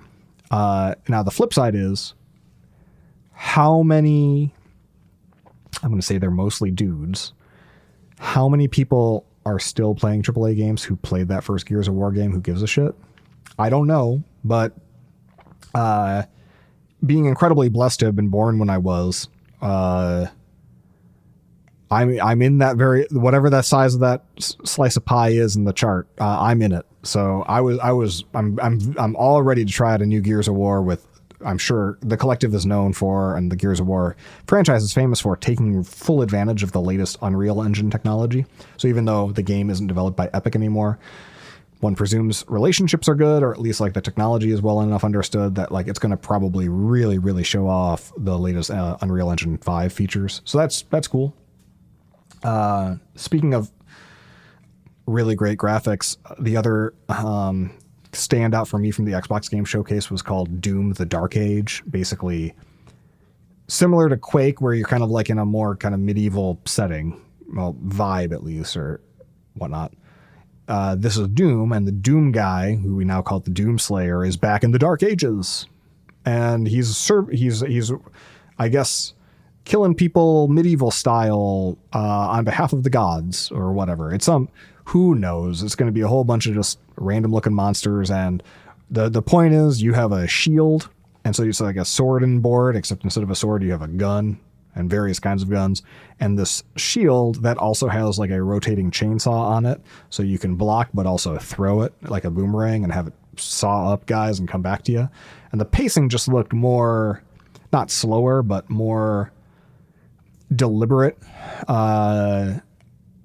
than the previous game, which really almost felt like Doom Eternal to me, because the way that you restored your ammunition and your health required you to constantly be switching what weapon you're using. It just felt a little bit more manic. This looks more like, oh yeah, this is a dark fucking shooter that looks really good. So on one hand, Xbox had a great showcase. On the other hand, the 3 games everyone I've seen most talking about are like 3 incredibly, middle-aged guy targeted shooters. And then like the 4th thing is, oh yeah, and we have Call of Duty now. So, it's just where they have quality, they are still, and this is 25 years into the Xbox project, they're just so over-indexed on such a narrow slice of genres and themes in those genres, and it attracts such a specific demographic that in the short term, Microsoft's gaming division and Phil Spencer, all those people, like they just got to like bucket water at this point and try to restore some shred of, market share. But so I wish them well, and I hope that all these games are massive hits.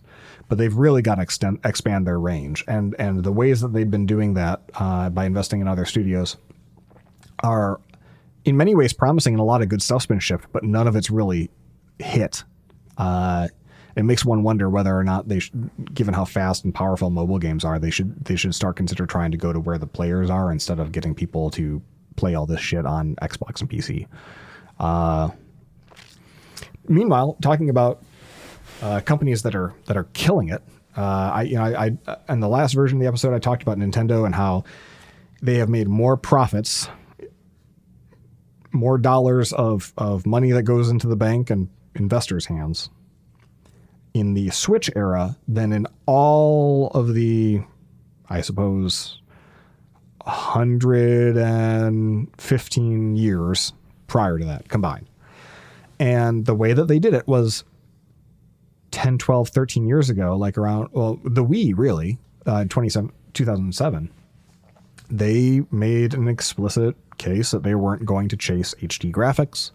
And that they could see the development costs would really get away from them, and that they were going to focus on games that were fun. And of course, everyone laughed at them, including me, because I was like, I want good graphics. And up until this point, Nintendo also meant good graphics. So like, you're taking something away from me.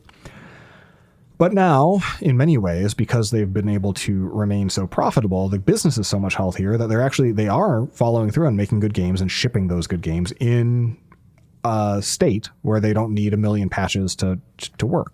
So no, the graphics aren't amazing. They don't look great, but because they took care of their business and made it sustainable, like at least those games are still coming. Whereas most of these other gaming studios, if they're still around, are a shell of their former selves, or you can expect at most one title every 5 years, even when they have a staff that's comparable to Nintendo's development staff across the board, and they have to ship 5, 6, 7 titles a year.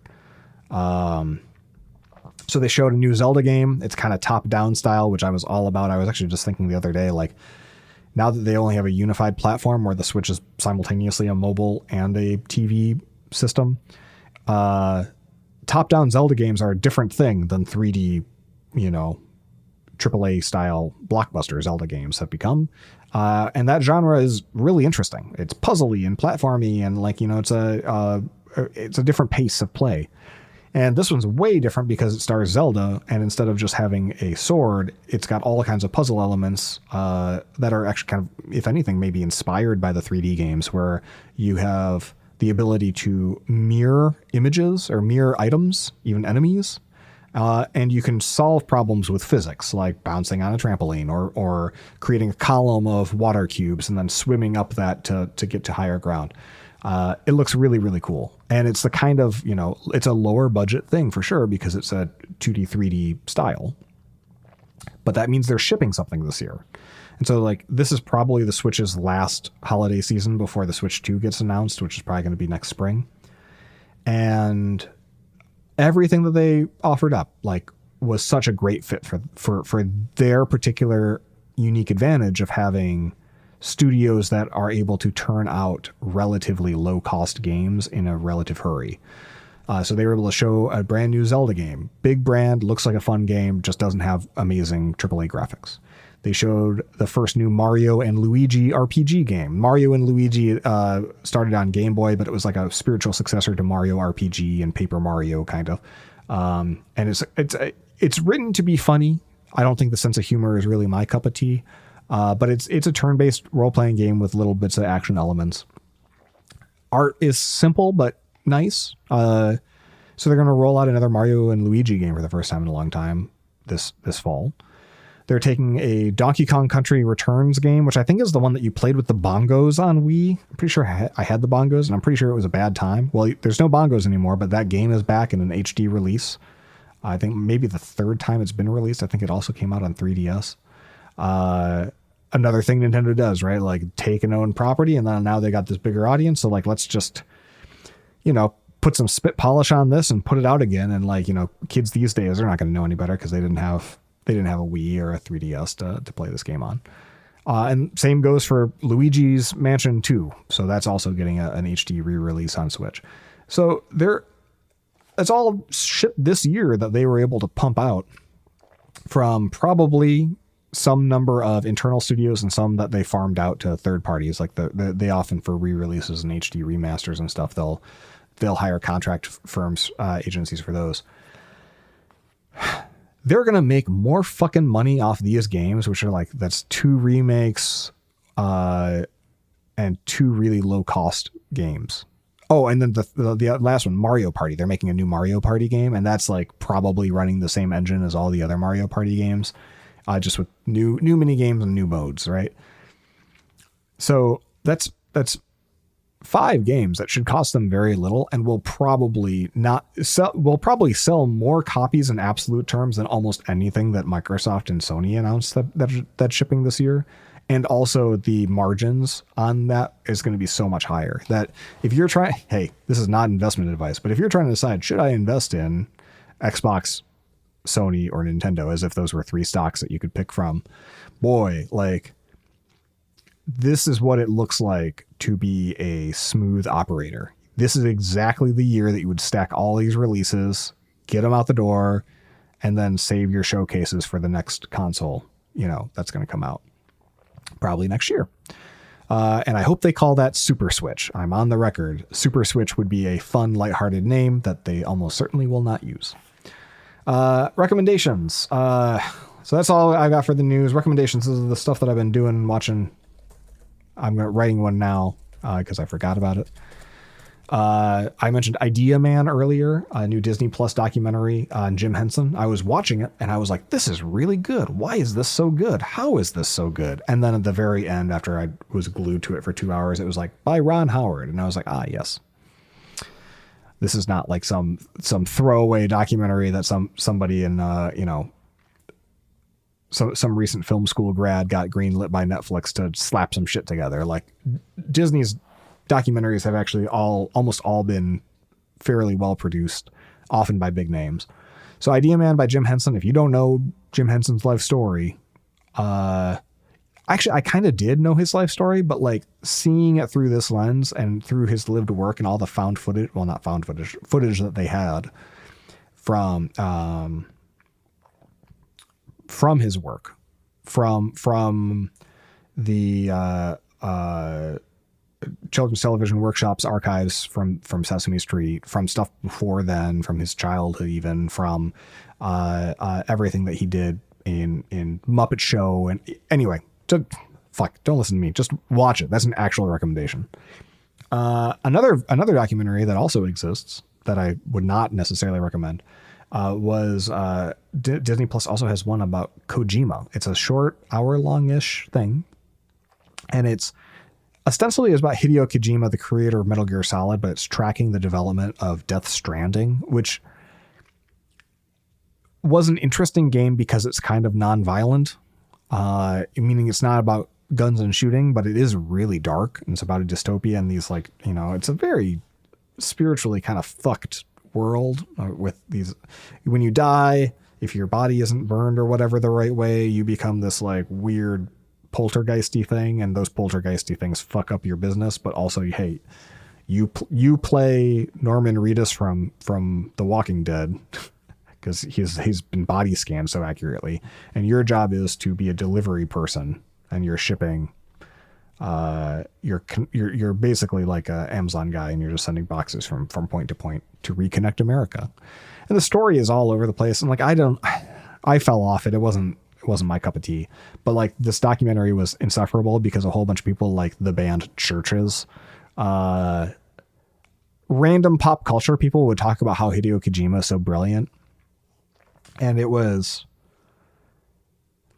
this sort of like, I've always felt like Kojima, his obsession with being accepted by Hollywood as an auteur, as a filmmaker kind of person, despite the medium of his being video games. I like that he tries to demand that respect, but it comes off as so fucking thirsty that it was hard to watch this and not just see it as a vanity project.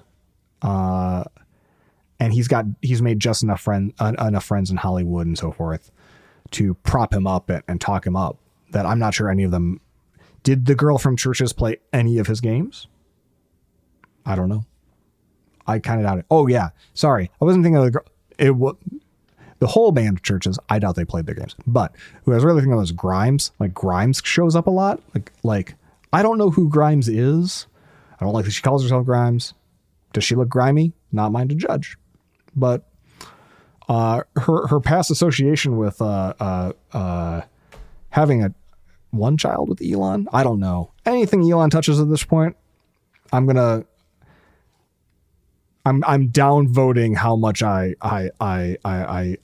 trust you. If you've spent a lot of personal time with Elon consensually, your opinion of Hideo Kojima is concerning. if it's positive. Sorry, Grimes. Just putting that out there. On that note, it's really important that I mention yet again that I did not assault Bryan Cranston. I just got the photo. Did not manhandle him, no matter what other people say. Another documentary, Ashley Madison documentary. I don't have the exact name. I assume it's probably just Ashley Madison or whatever. The only thing in my note says is Ashley Madison documentary. Fuck around and find out. So it's assuming you were not a member of Ashley Madison before all of their database got uploaded. If you're the kind of person who would watch a documentary about that sort of bullshit transpiring, and you would feel schadenfreude about it, then this is a great documentary for you. Boy, it's if you're in the software industry, you can see echoes of a lot of things that we see everywhere in the software industry. And because this was a business designed for a dating app for people trying to cheat on their spouses, the stakes are just different, such that a lot of the issues plaguing software companies everywhere are brought into such sharp relief. And so as a result, I think it's actually a really interesting story to watch unfold in the course of a documentary, as opposed to just reading articles about Ashley Madison, which still exists somehow. And I don't know if it's just a honeypot for credit cards at this point. One of the many revelations about Ashley Madison is like most of the women profiles were fake. It was just customer support people carrying on fake chats, effectively catfishing the men, because turns out men are much more willing to pay to have affairs and potentially disrupt their marriage than women are. Go figure. Hey, you'll never guess. This is a 4 documentary. It's a Yahtzee. It's a 4 documentary recommendation zone. I also watched Dancing for the Devil, the 7M TikTok cult. Becky turned me out of this one, and I have more time than sense. So while playing video games, I was watching this one, and it's, as cult shows go, I think The Vow is very, very good. This one doesn't really quite deliver in the same way, but it's lots of, people in LA go in there to make their name and get famous for dancing, and then they have a bad time. So if you want to watch people like that have a bad time, it's pretty good. It's a 3-part. I watch these while playing games. The game that I was playing while watching all 4 of these was actually Diablo 4, a Microsoft game, because that Blizzard was part of their Activision acquisition. And so because it's on Game Pass now, I was like, well, you know what? I could use a good grind. And I liked Diablo 3's gameplay, even though I don't give a fuck about the story. I really don't like hellish themes or artwork. Doesn't do anything for me. But I like getting extreme. I like getting experience points. I don't love loot games where you're just constantly getting, this chest plate's marginally more numbers than the other chest plate. So, and swapping it out, that kind of feels like a chore to me. But I like watching numbers go up, and I like the progression. And Diablo 4 feels like they got the progression stuff from just a dopamine hit perspective way better than Diablo 3 did. It could be because I'm playing in season 4 and they redid a lot of the loot mechanics. So I think I might have just waited until the exact right month to play it. But I'm having fun. I'm a level 35 barbarian. And I asked ChatGPT to do my build for me. So like I pick a skill every time you get an experience, like you get a skill point every time you level up. And I said, ChatGPT, I just want a lot of passive abilities. I don't want to have to think too hard. Just give me the best build you can. And it gave me a couple options. And I followed all of its build advice until I got to like level 20. And I was like all of a sudden realizing like my guy was super underpowered. And then I started Googling and realized like ChatGPT gave me a really shitty build. So it's good for a lot of things, but telling you exactly what skill points to buy in a quick moving target like a frequently patched live service game, apparently that's not on order for things ChatGPT is good at. So yeah, I got between the dancing for the devil TikTok cult and Diablo 4, I was experiencing two kinds of hell simultaneously. So that was fun. Well, that's all I got to recommend, I think, right now. So I suppose that means it's time to move on to the mailbag, which I've been neglecting a little bit. Last couple episodes, my voice was cracking or I was getting kicked out of my room. So the mailbag kind of got piled up there right after I asked everyone to please submit to the mailbag. So I got to follow through on this, or else I'll have trained you to not write in. First one is from Jason Carnes. Oh, I don't normally say people's last names. Jason. Just Jason. He's here's a question. Review the iPad mini from the perspective of a Kindle diehard. Battery, weight, light, backlight versus e-ink, electronic ink. Couple that with ecosystem lock-in, Apple Books versus Kindle. Also considering the bidirectional ebook syncing with Audible. What's the feature gap and how could one best configure an iPad mini to replace a Kindle? And what are the things that are better if moving to iPad from Kindle?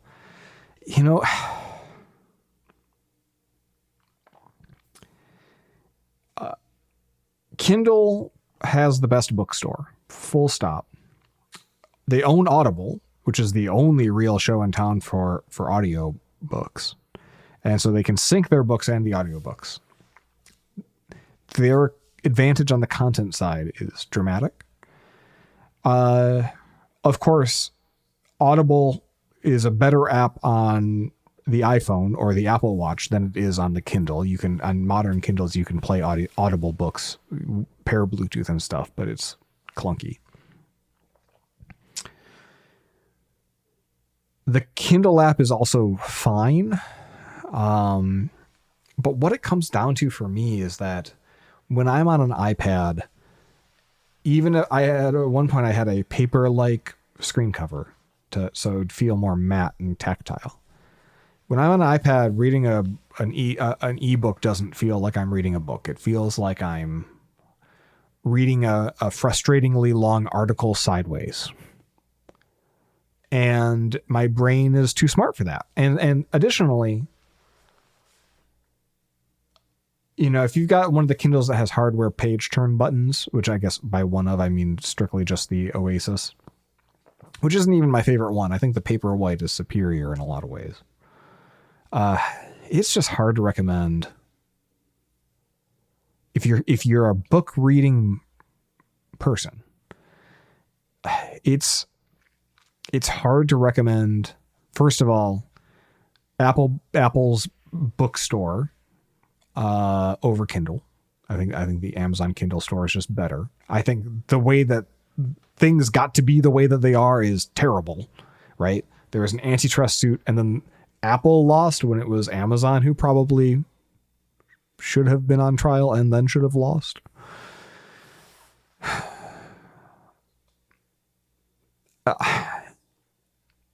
So their content's the best.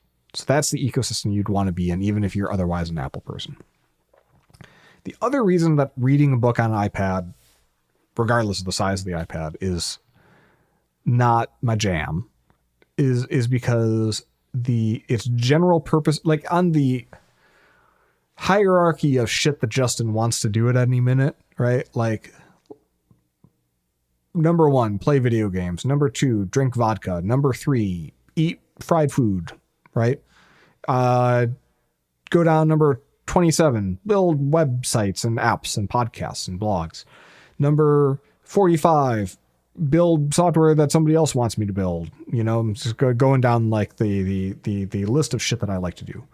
Number 48 is be outside by a pool or floating in a pool, reading a book. And way down below that is read a book on an iPad. Now, the reason that like I break down the sort of like the mental model I have of stuff that I'd rather be doing right now is because when I'm on an iPad, it's capable. Like, let's say that reading a book on an iPad is number 48 of the things I want to do. I don't know. I'm just making up numbers. There's probably 20 things that I'd rather be doing that I could do on that iPad if I just click the home button or swipe to the root. And if I've got it set up with notifications, then it's just game over right out the gate because I'm going to get a text message. I'm going to be like, I would much rather, hello, friend.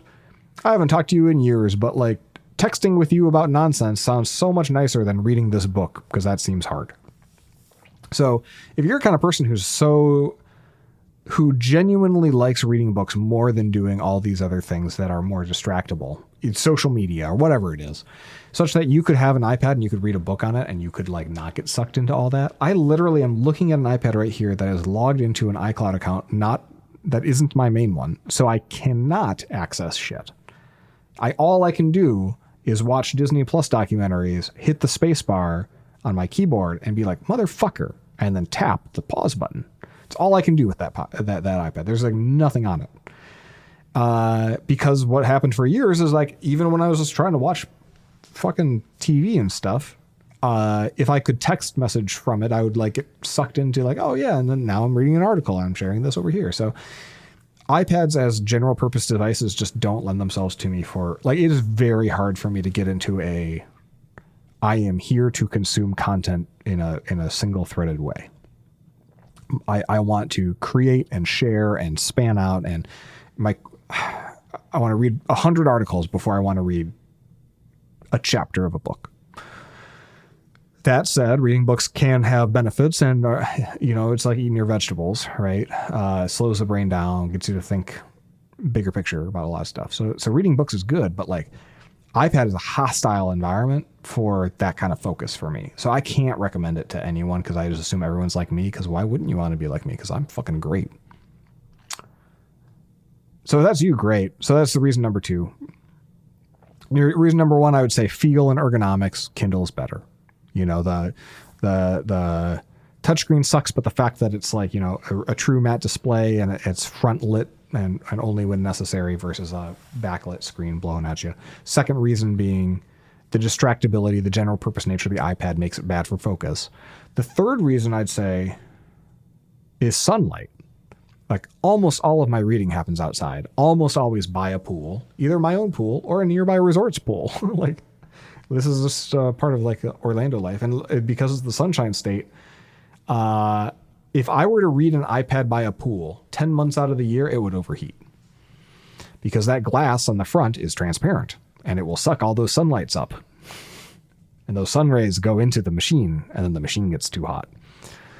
And no iPads are waterproof. A phone, at least then I could take it upside down. So I'm dangling it, with the cloaca side up, a little port dongle. So that side's up. So I'm not getting that wet, but I just like will dip it. Like I'm holding like Achilles by the ankle and I'm dipping him in the river Styx. Is that the river that he was dipped in? I don't know. I'll dip it in the pool water because that'll cool it off because the sun will overheat it within a few minutes. Even the white iPhone. I bought the white iPhone because I was hoping maybe that would, and surely it's better than buying a black one. But regardless, like these Apple's devices are not to be used outdoors. And that's where I am when I'm reading. So that's a deal breaker. Whereas the Kindle, I can read on a hot day in the sun for at least 30 minutes before that overheats. And then I stick that upside down in the water. And then that cools off. And now, right now I am on my 5th Kindle Paperwhite in 4 years. Because even though they're supposedly waterproof, even when I try to avoid getting the USB-C cloaca wet, the charging port will just eventually say, nope, can't do it. And so this last one lasted less than a year, so it's currently out for repair. So I'm using one of our spare Kindles, which I apparently had a Kindle Oasis in a box unopened. So I opened that up and started using that. And it's fine, except the battery life's a lot worse. And it seems it's more awkward to hold for me. I need to have one of those little grippy straps that people sell them. I think called love handles is the one I have, where you can kind of like slip your hand behind it. But that one's got a metal back, so it overheats even faster than the Paperwhite, which is plastic. I don't have a lot of good solutions to any of these problems. You should probably ask somebody who reads more books. Thanks, Jason. Last name withheld. Eric says, with all of the AI advancements, what are your thoughts on where it will have the biggest impact, positive and negative, in the next 5 years?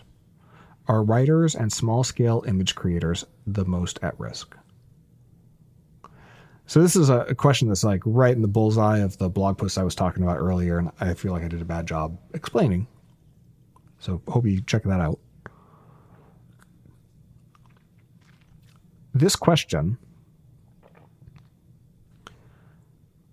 I think where it'll have the biggest positive impact on society, is a really good question. Because we can think of it as a way right now to kind of provide like productivity hacks. But it is hard for me to imagine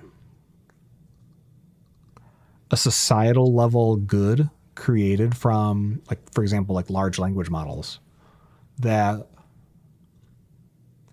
doesn't have some potential for terrifically bad unintended consequences. I remember I had a sales lead for Testable, 8 years ago, way before people were talking about LLMs. And they had a resume reviewing business that used machine learning to determine which resumes to read and not. And I was like, this sounds like really nascent technology. Like, how do you make this not be racist?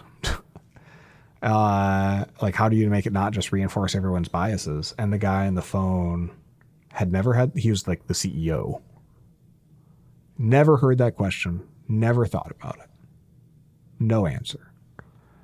And if they had hired us to work there, that probably would have been also questions 2 through 20. But, yeah, they didn't. So I think about that phone call sometimes, where the naive application of these tools to different markets is so fraught with risk of, well, this is really handy for the people who are just trying to, accomplish this straightforward task in this very representative and normal way. But for the, 3,000 people a year who are going to mysteriously die in car crashes because we didn't, correctly identify an e-bike crossing, that's too bad for them, right? So that's why it's so hard for me to just hammer down like what'll be better. I think a lot of them, I think the thing to focus on is the aggregate effects of individual benefits that people will reap. So in 5 years, take the Apple Intelligence stuff. 5 years from now, you're telling Siri, I got to do this, and it's collating information from a whole bunch of apps, and that stuff's actually working. And then it's taking multiple actions on your behalf as an agent, and you're spending less time on your phone to get stuff done. In aggregate, that is the kind of productivity boost that never really happened with stuff like computers can multitask now. The trouble is, even in that case, the next thought is, okay, so where do people spend their time immediately after that? So if instead of fucking around and trying to select text right from a text message so that they can copy and paste that into the open table search so that they can like reserve a table so that they can check out because that table wants to charge $25 a seat. So then fuck with Apple Pay or whatever, and then realize, oh shit, your Apple Pay is out of date and you got to go and switch your card information because the card expired. And then after that, you get the confirmation. You click add to calendar, it doesn't fucking add to the calendar, and so then you're manually you're switching between the calendar app and OpenTable, and you're trying to get the time right, and then because you want to get the actual map's pinpoint in the calendar location, and you type the name of the fucking restaurant word for word, and the search doesn't come back. It doesn't show up. And you're like, well, I could type the address, but then it's not going to actually tell me like the location, right? So I'll have to write into the note. So I want to get the correct map pin for this restaurant. So now you're in the Maps app and searching for the exact same name there, and suddenly that location pops up. You get the map pin, you click copy link for that map pin so that you can go back to the calendar app, paste that link into the calendar app. Now it's a big gobbledygook link. It's you do not hit enter. You wait, and if you wait in that UI for 5-6 seconds for that URL to go round trip to the server, then autocomplete will show the correct location, and then you tap that, and now you've got the calendar event for the reservation that you just paid for on OpenTable from the name that you just copy pasted from a message from a friend. That bullshit, right? That I think all of it, the phone's gotten better at each of those individual tasks, maybe. I think all of us have gotten really better at getting tiddly bits with our thumbs. So that takes me a lot less time than describing it took just now, because I do it so much, stuff like that. If you were to save me all that time, I would be a little bit less likely to stab a stranger on the street because I would be less infuriated by my own existence. So that's a societal good, I suppose. But when we really think about these kinds of things, if somebody is staring at their phone and they're getting something done really quickly, is that just buying 4 more minutes of TikTok time for them? Right? Like, I think Humane and a lot like Rabbit R1, like a lot of these like bespoke tools that are going to be like, hey, we're AI instead of the phone. Everyone hates their phones. Oh, people are addicted to their phones. And that's talk about an eat your vegetables argument. That's not effective. People use the shit out of their phones and they think they like their phones. And maybe there's a difference between like, I am engaged by my phone and I know it's good for me and it's benefiting my life, right? And I think people are very engaged by their phone. So if your business proposition is, what if we took that away from you, you will fail. If the business proposition is, what if we made the phone better for you, better for your life, right? That would succeed. The problem is that human psychology gets in the way, and like what our human psychology actually wants to engage with is the thing that's bad for us. And if we can give it more time, talk about that like list of priorities and things we'd rather be doing. You know, number one with a bullet for tens of millions of Americans right now is the thing that they'd most like to be doing, like them as like, you know, animals and their brain stems, is on TikTok, just scrolling from video to video to video, right? That is the overriding impulse that will beat everything else. Just like for alcoholics, it might be drinking, and for gambling addicts, it might be sitting down at a slot machine or a table. So if you want to figure out like how even productivity and time savings, like where does that time go if we're also on the wrong side of our relationship with technology?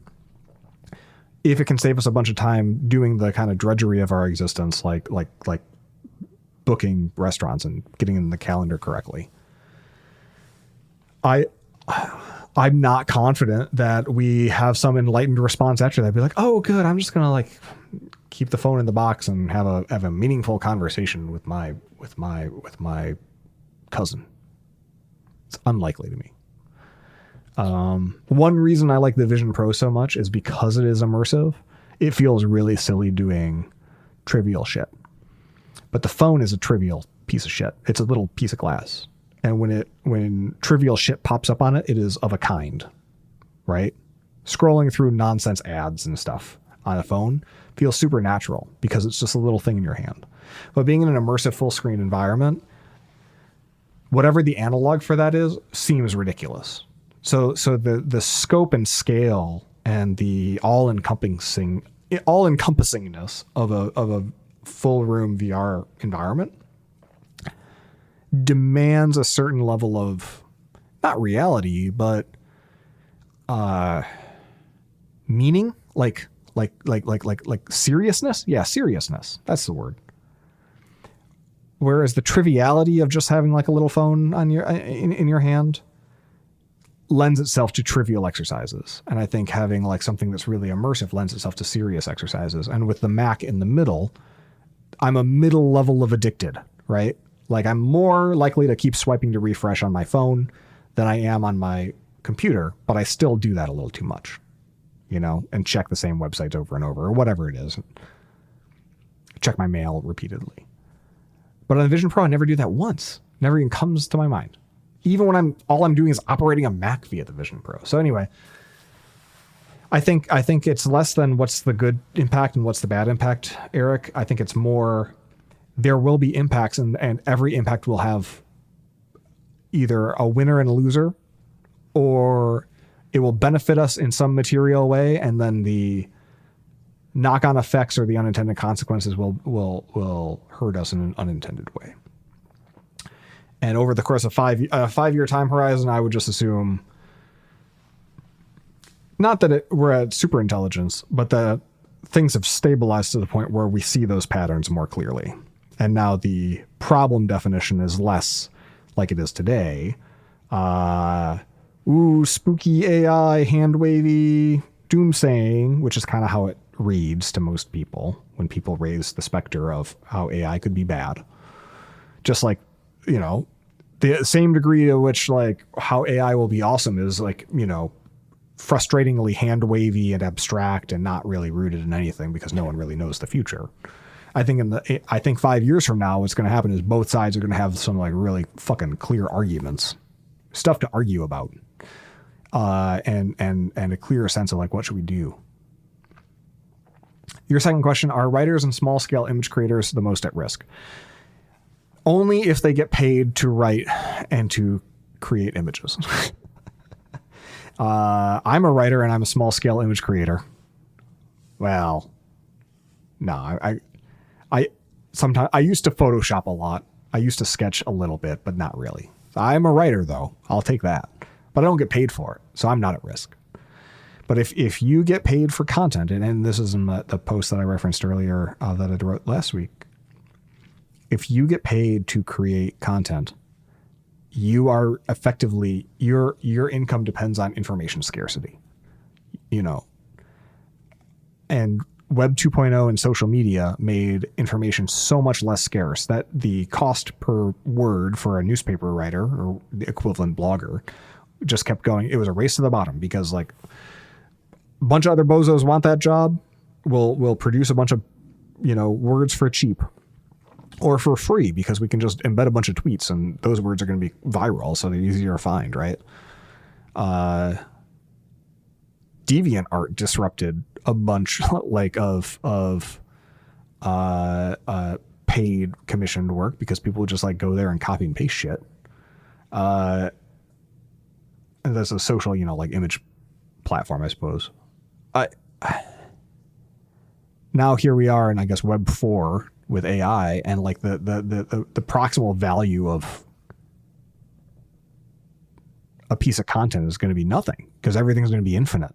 I like the word slop that people are starting to attribute to AI generated stuff that wasn't really closely scrutinized or edited, just thrown over the fence at you. Because to have somebody generate an email, not read it, and then send it to you, they are committing a violence upon you. They're saying, I didn't have time to write this email. Now you need to read it and then take time to respond to it. And you can't know which emails are a human writing it and which emails are bullshit. And if you have integrity, like I like to think I try to have, that means I'm going to be reading a lot of bullshit that it gets generated, and I'm going to be responding to it. So with so much mediocre text and images that can just be generated automatically via a prompt, via like, Apple's image playground thing where they're just drag dropping tokens around and then stuff comes out. The number of times somebody's going to think, yeah, I need to hire a human to write this or a human to create this image for me is going to get smaller and smaller, and it's going to probably go up market, similar to, horses went from being a really like standard thing. Then you'd have like, carriages and whatnot. They were never for like, truly impoverished people. But when the car came around, they became a status symbol for the wealthy. Wristwatches. No one needs a wristwatch anymore, especially after the quartz, wristwatches, Japan in the 80s. No one needs a classical time movement, but that market is still thriving because they just went for rich people. It's smaller now. It probably employs way fewer people. And that's where I imagine people who get paid for writing and people who get paid for creating images, it's going to be like commissioned work by wealthy people. It's going to be the most common thing, the way to do it. And that makes more sense for images than writing. Writing, I don't know. Like, we might be at the end of the road of getting paid to be a writer unless you are able to put so much spin on the ball that you can make a reasonable case that you can break through the noise as a marketer or some such. Maybe if you write books and you're able to develop a following by having like a parasocial relationship with people on social media, that'll probably be fine, right? Because the AI can't do that. But how much, if I had a parasocial relationship with like a bunch of social media fans who are obsessed with me, I could also probably get away with just having AI generate the fucking book. So at that point, am I a writer or am I a carnival barker? You be the judge. I don't know. Thanks for the thought-provoking question, Eric. Take one more. David writes, should folks in software call themselves engineers? I think, quote, engineer when I'm looking at career ladders, but I use the word developer or programmer when I'm talking to someone in person. Mostly, I don't want a, quote, real engineer with their fancy pinky rings and certifications calling me on my shit. I mean, that's the same reason that when I've been on several planes. I've been on 3 planes since 2020 where a flight attendant asks, is there a doctor on board? And every time I think, is today the day that I say, yes, I am a code doctor, right? No, it's never that day, because talk about freedom of speech. That joke should be as illegal to say on a plane during a medical emergency as shouting fire in a movie theater, right? I think titles can matter. I think engineer is a useful title in the form of the reason I think engineering is serious is because in the physical world, that we build a bunch of physical infrastructure that like homes are built on top of stable fucking infrastructure underneath them. Everything that goes into building a bridge that can support a train, right? Like there are so many interleaved responsibilities between engineers, between projects, between parts and parcels of the system that keeps the world moving, that for anyone to be the weakest link and be unsound or unsafe could bring down, like we just saw in Baltimore, you have one bridge hit by one barge and the barge was failing for sort of these kinds of engineering fuck up reasons, if I recall. Cascading series of events, and now like the entire port and the entire bay is like unproductive and like it's a huge economic catastrophe. And the reason we have codes and regs around how to engineer shit that result in certifications and so forth is because safety and the operation of society is that important. Like it's that critical. When I think about engineers through a software lens, there are so many domains where software is just as critical. But the vast majority of software never even ships to production. The vast majority of software doesn't really matter. It could completely take a shit, and all that would happen is some customers would get upset and some companies would lose money. No one would die. No one would get hurt.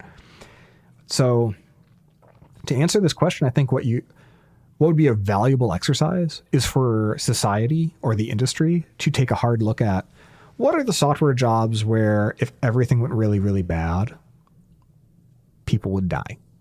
or some systemic problem would happen. Like, for example, like I've done a lot of work in the smart energy space, had a few clients over the years, and I've come to understand it a little bit. Me, on an aggregate scale, fucking up a integral calculus problem to understand the curve underneath a energy load on a topography of assets on a grid. I get that wrong when I'm doing like sort of a distributed energy resource management system or something like that. If I get that wrong, I could inadvertently increase load or decrease load in the wrong spots, or shed, I'm not trying to show off all the words I know here, but I could, if I fail to do my homework and write a test, for example, that like certifies that the way that it's doing this like load calculation is correct, then there's the risk that I could bring down big portions of the grid. There's the risk that, like, in some cases, now that we've got stuff feeding back into the grid, like solar and batteries, you put too much on and the current can get fucked. And if the current goes from, 59.5 to 57.5, that's the difference between everything working and turbines at power plants flying through the fucking wall. Or so I'm told. I read a book once. Not on a iPad.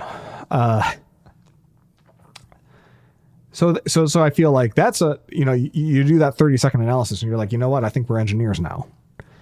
And I think that means that we should hold ourselves to a higher standard. And I think that if there is a regulatory body, and thank God energy has a lot of them, they should consider either a certification or some sort of liability expectation for companies that are providers in that space. Autonomous driving, right? Same thing.